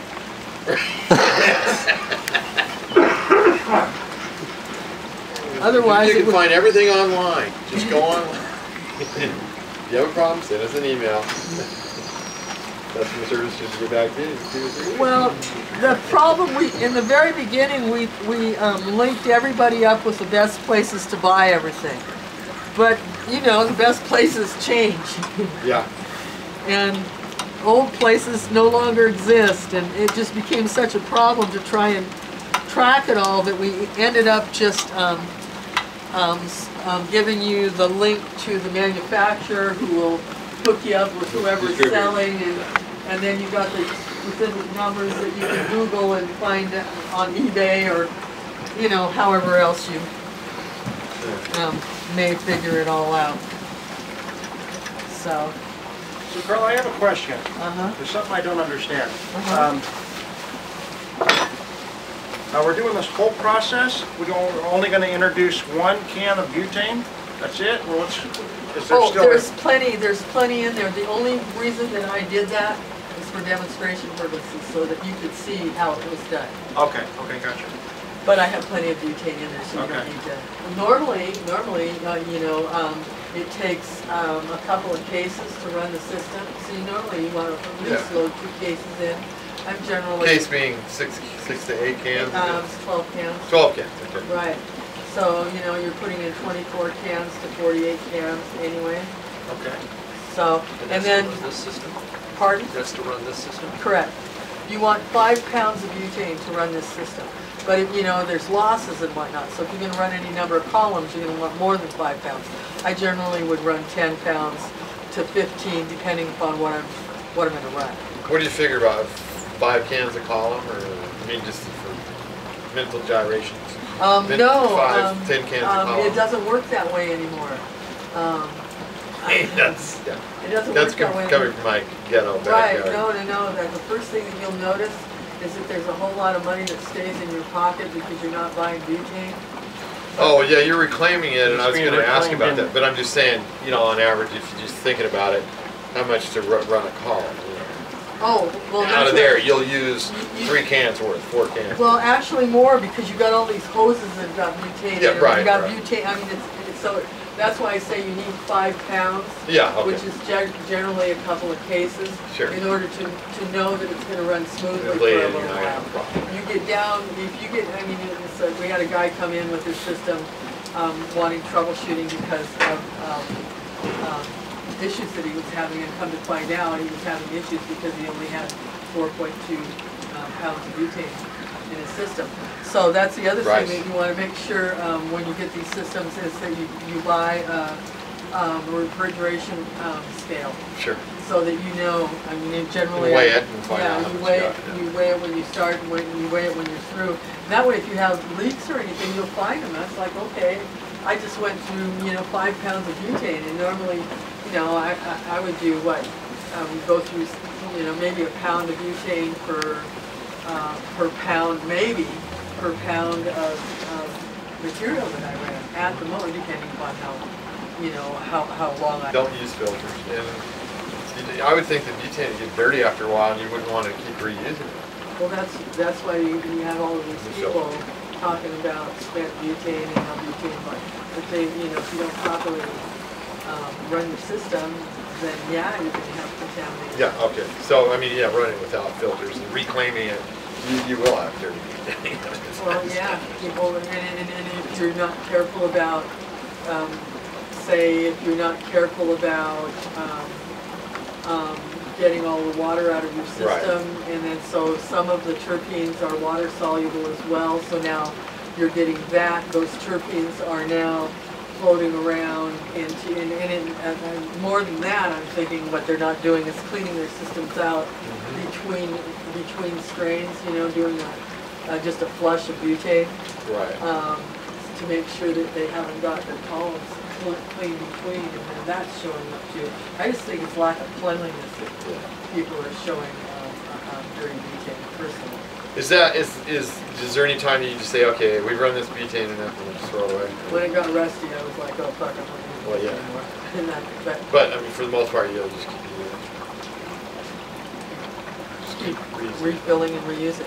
Okay. Okay, so now we're going to want to take a look at what's in here and clean it out before we actually run anything. And I'll, let's just open it up. And to do that, we need to gas off the vacuum. And so I'm just going to, this is the easiest place. I always try to find a better place, and this is always the easiest place. And all I'm doing is releasing the vacuum from the gauge here. And that's just so that I can open up the capture chamber.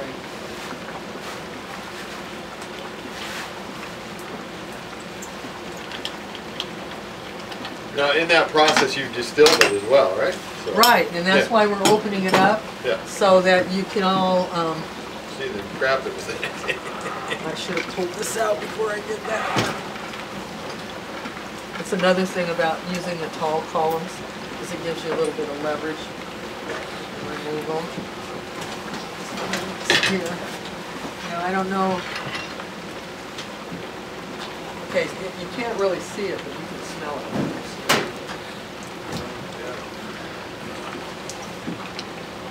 Oh, yeah.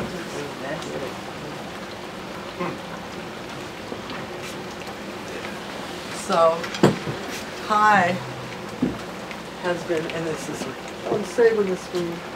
This is from a master case. Put that light on. Oh, much better. Smell that. You can Oh, that literally, smells like motor oil. I know. Oh, yeah.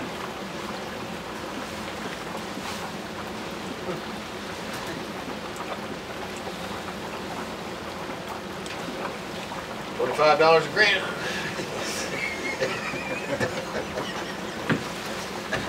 Sorry. I know, that's what went through my head too. Yeah. I mean, there's all kinds of funny things that roam through my head, like when they started the RSO where they were boiling it, the reflux extraction, you know what I'm talking about? Yeah.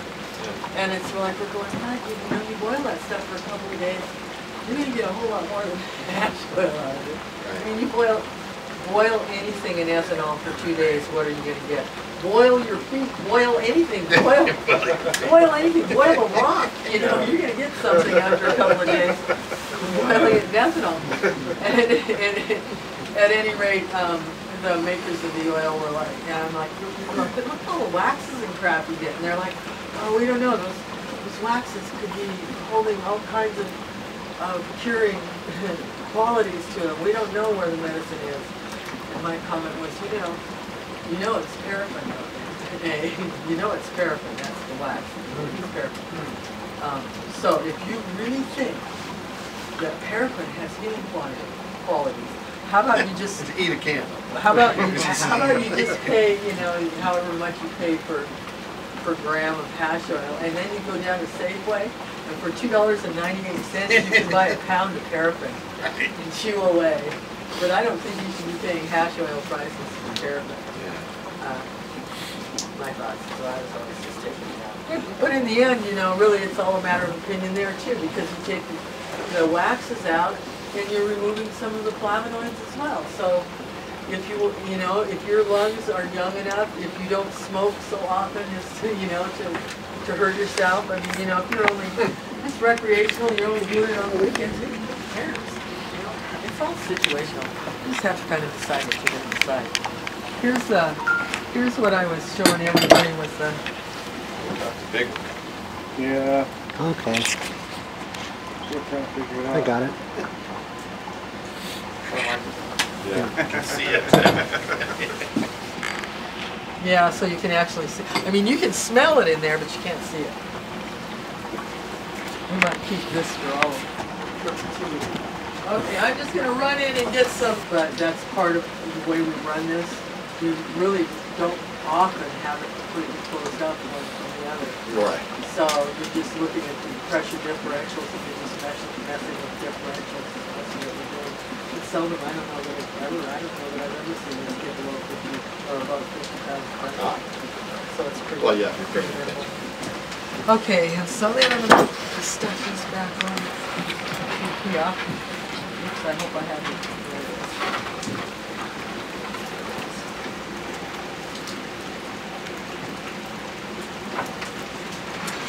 Well, let's do it right.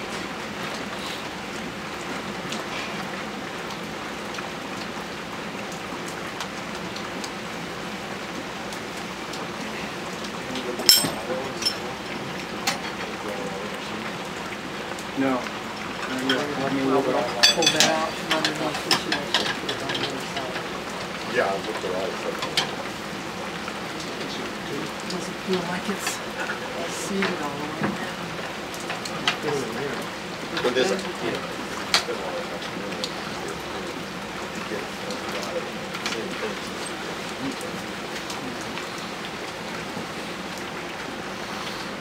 but I like Okay. Okay. I don't know if I've seen that one, I might have, I'm just getting started. We're a little warm on our hot water down there, but it's okay. And always before I open, no matter what the situation is, I look at this gauge to make sure that I haven't got pressure built up in there. It's the only time that this is ever dangerous is when there's pressure in there. I had a situation very similar to this where I walked up to the machine and nobody had been extracting for a few days. End cap here, zero pressure, everything looked good, opened it up, nothing inside. All I need to do is add a column, I'm good to go. And I started opening this up and I didn't get very far before I felt the pressure build and it blew this end cap off and it just went looking by my face to tear with it as it sailed by. Now, why did that happen? Because it got cold down there? No, I did a lot of thinking trying to figure out how it happened. And the only thing that I could figure out is that somebody had extracted a column and got hash oil down here, right with butane in it, took the column off for whatever reason, something happened, and they left it for a minute. Then they came back and took the capture chamber away to clean it out, whatever, closed this valve, well, closed the valve first, then took the capture chamber away, and when they closed the valve, they kept whatever pressure had been built up was maintained inside of here. Oh, and that little joint, huh? And that little joint, and that, it could have killed me. That, I mean, it went sailing by, hit the ceiling, that little end cap. So, always look at your gauge first, and then look at these valves, because these valves equalize the pressure between your column and your capture chamber. So if this valve and this valve are not open, there's a possibility that you've got pressure built up somewhere. Well, that's nice of having that dual gauge. Because, Right. yeah, you're not just looking for the vacuum. Right. Because it can be 0. Yeah, But then there you're- could be 200 or 300 pounds of exactly. pressure in there. Exactly. That's a very good idea. So now, I take my column.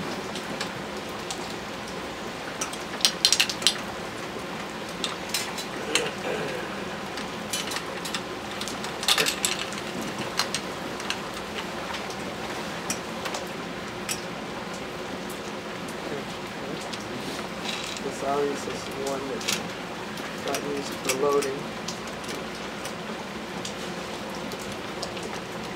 I got it now. Clamp this down. And then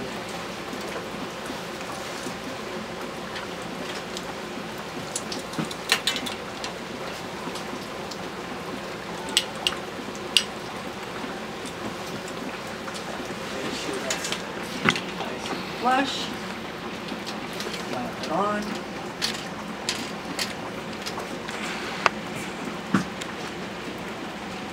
You don't ever want to take a torque on these, you know, tighten them hand tight down nice and tight, but you want the seals to do their job, and if you torque them, you compress those seals and they'll lose their memory, and so then they won't seal as well, so you're best off to let them do their job. Okay, we've got the whole thing hooked up. We do not have any longer a vacuum on this, but it's okay because we don't have a vacuum here either, so we're just going to open everything up once again and pull a vacuum, although we have a vacuum here, but we don't have a vacuum everywhere else, so we're opening it all up. Eddie, would you please turn on the vacuum pump? This one here? Yep, please. And then we'll open this valve and watch our vacuum pull down. So everything's open.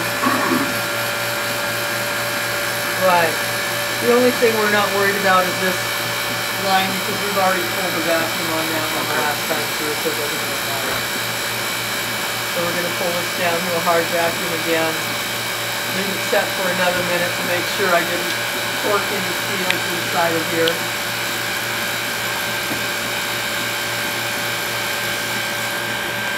That looks good.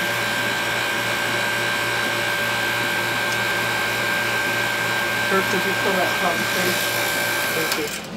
Just give it a minute, make sure that we've got our vacuum going.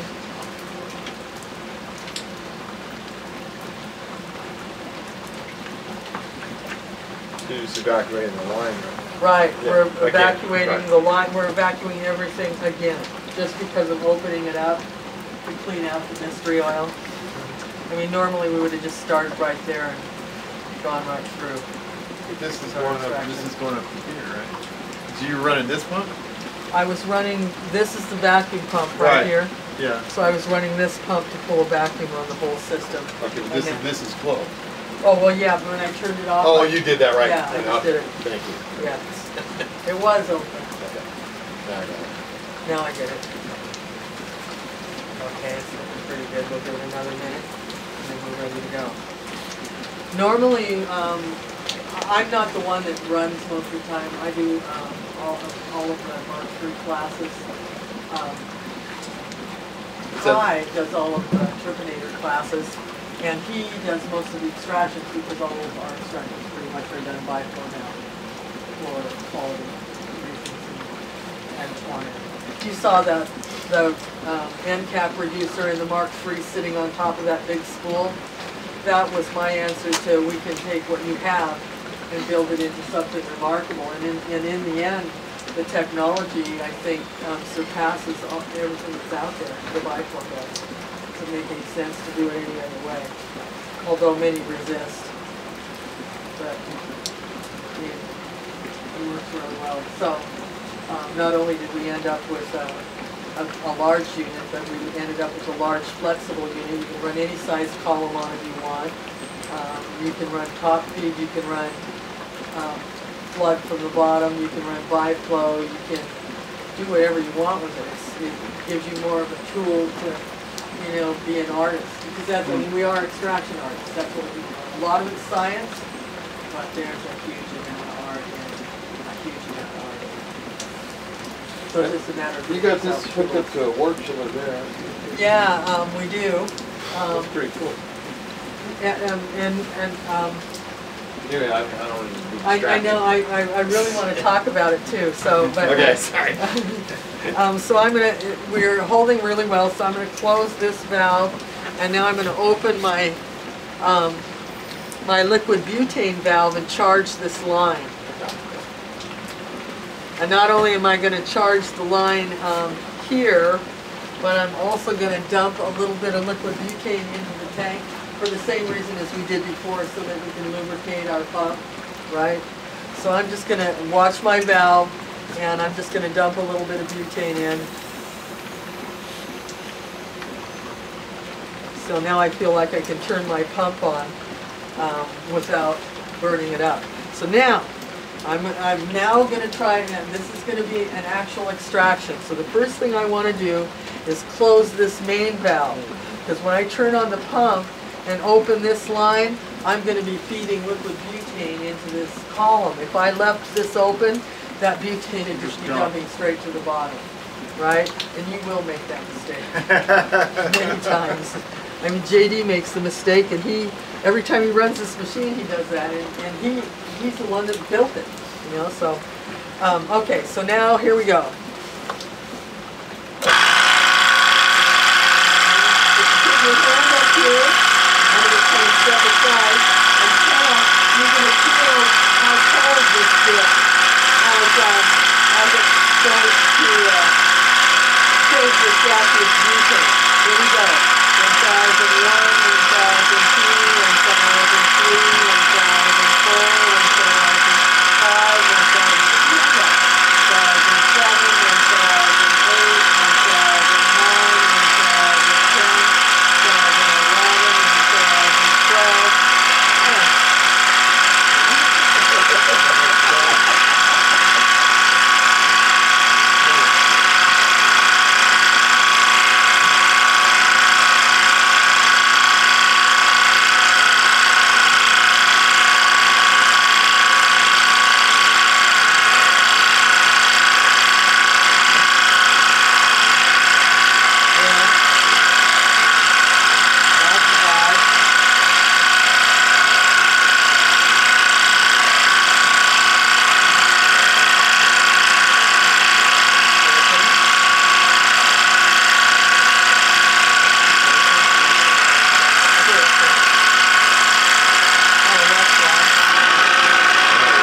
2011,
of opening it up and flooding it again, I'm going to open up this main valve and allow all the butane that's been in this column, and displace it now 3 times.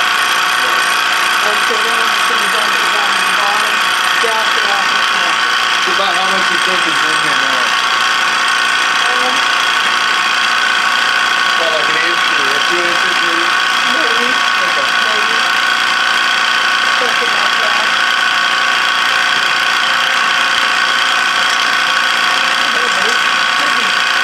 Gassing this off. We'll find out this next stuff, because this is when it gets really cold. So the pump is pulling here, right? Huh? The pump is pulling here, right? Yeah.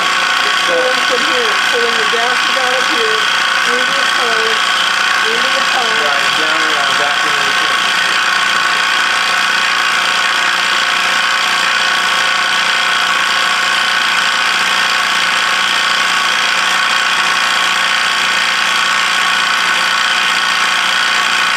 And this is again like 80 degrees, 90 degrees, 120 degrees. It depends on what we're running. What we're running right now is an oil. So it doesn't matter what color it was. It doesn't matter what color it was even when you use. And when you become carboxylated, so that it's oil reactive anyway. So we're going to add temperature to it.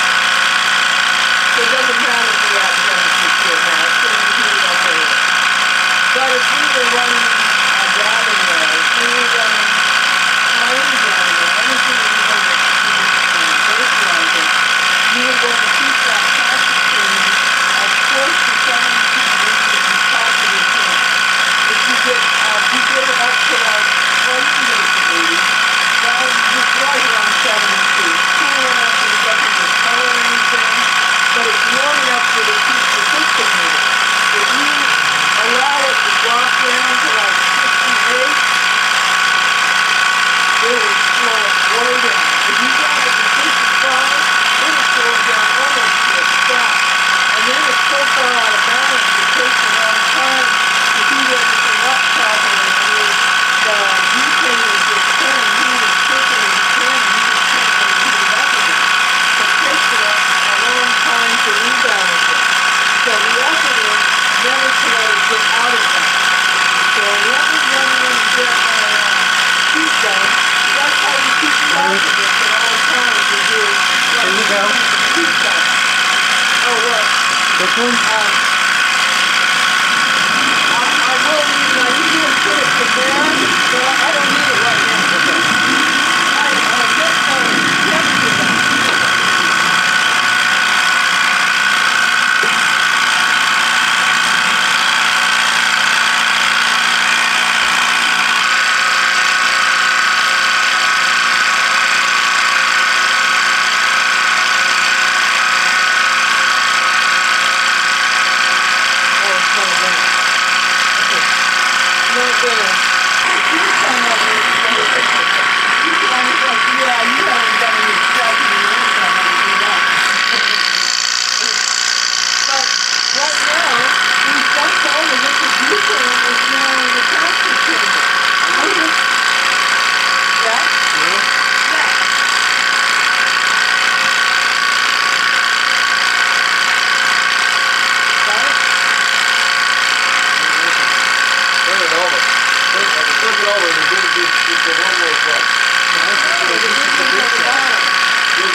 What it does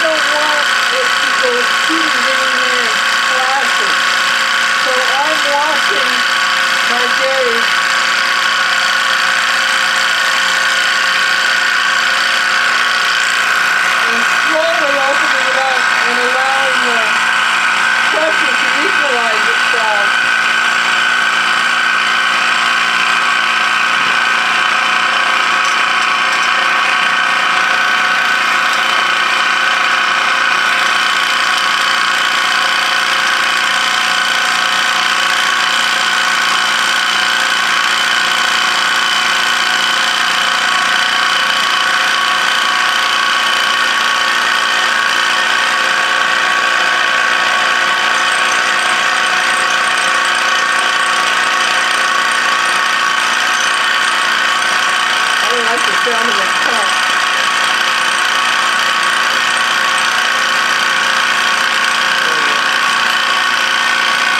And then I'm going to do the same thing over here.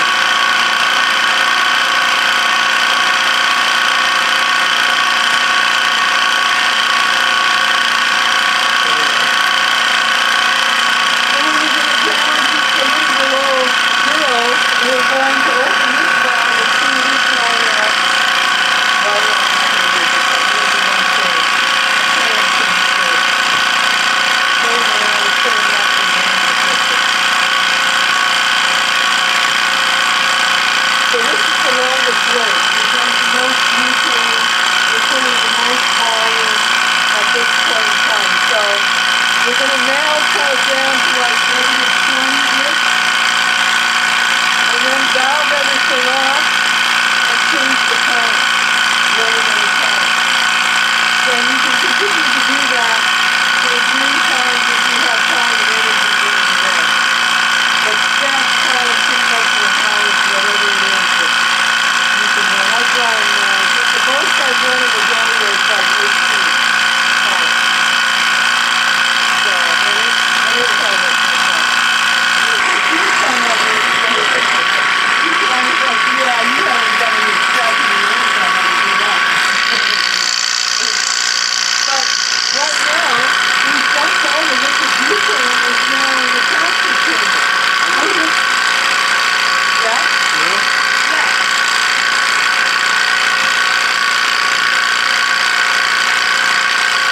Got it? Turn it over. Flip it over. It's a one-way flip. Oh, the business at the bottom. It's on the bottom.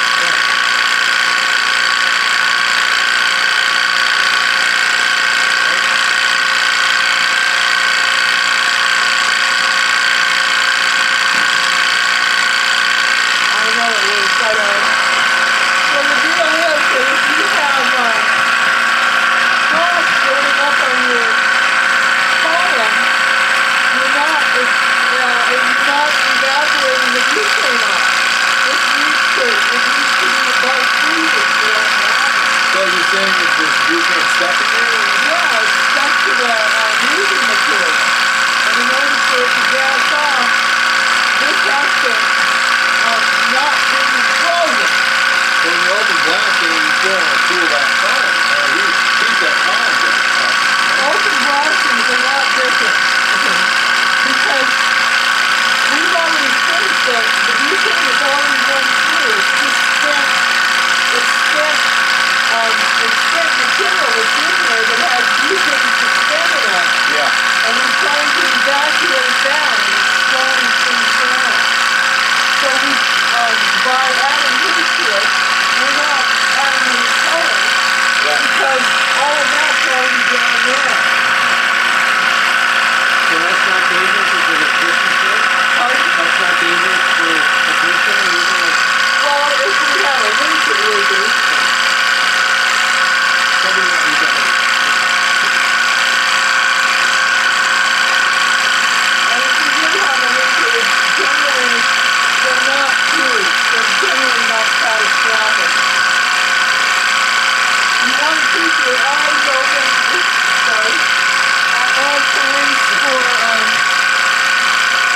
potential,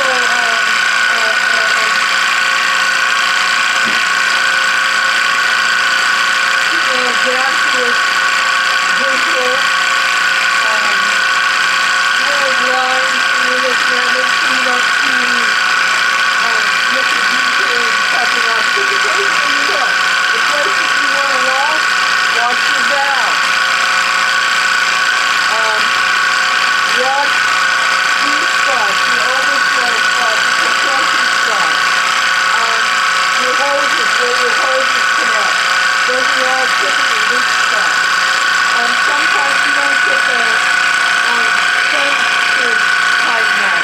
Sometimes you get the seal screwed and have leaks there. So, just all the connection points, just kind of keep your eyes floating around. And if you do see something, I'll be right back. I think this is about a $70 or $80